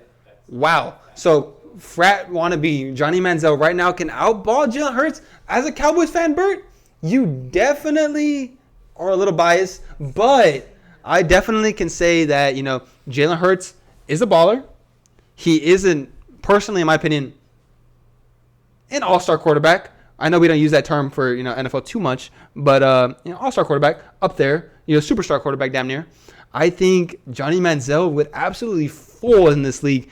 I don't know why you think, not trying to hate, but why you think he would succeed right now when he didn't even succeed at his peak as a youngin. But that's it. That's like I said. Johnny Manziel couldn't even show up for college game day at 9 a.m. He's not showing up to any NFL field at noon and show up and putting on a game. Jalen Hurts is a Super Bowl champion, something Dak Prescott cannot say, something Jackson Dart cannot say, something Lamar Jackson cannot say. A lot of QBs he can't is say a that. Super Bowl champion, a 2-time Super Bowl appearance. Johnny Manziel probably had maybe 1.5 good plays in his whole career. So that's all I got to say to that. For sure. But last second buzzer beater, Uncut Matt, let me know, when is Burke going to get this smoke? He's always ducking. We got 2 of them right here. Truly, they are quiet as can be, but next epi, we will have the first press conference. I know we said it a long time ago, about 2-3 episodes from now. It's finally coming to fruition. They've been kind of trying to calm down a little bit. I think we got them on the pod before. A fight literally might have broken out, but they've calmed down a little bit. They do live with each other, so they have to kind of calm down. Exactly. So back on campus, calming the area, calming the atmosphere. Exactly. We want good talks. If they talked about 3 weeks ago, they probably would have just beat the shit out of each other on pod. So we had to wait for them to calm down a bit. Next epi, we got them boys on the pod. For sure. And honestly, that wraps up all of our fan segment, right? That's all of it. Alrighty, my favorite segment. I'm definitely glad y'all dropped y'all's takes, all that. Honestly, that wraps it up, really. That wraps up all we got. Honestly, we got word of the week, and that's it. Yeah, so I'll give the word of the week. Word of the week, if you have stuck to this point, which I'd be greatly thankful for, is scripted. Scripted. Drop in the comments below. Scripted. A lot of things are scripted nowadays. A lot. This might be scripted here. Just saying. Truly. But look, at the end of the day, if we reach 35 likes, we said we would shave our heads, so don't forget about that. We appreciate y'all tuning in. Epi 12, I hope y'all enjoyed it. I think it was a banger. Shout out to our UIW boys. We landed in the nest. They let us have their crib for damn near 4 hours at this point. So we're wrapping it up. We'll finish it up. But appreciate all of y'all boys. Yes, sir. Thanks for a great podcast episode. Yes, sir. Thank y'all. Y'all want to see y'all's last goodbyes? Yes, sir. Yeah. Bye. All right. Like, share. Make sure y'all like, share, subscribe. And that's all we got for BG Nation. All right. Yes, Epi sir. 12, done.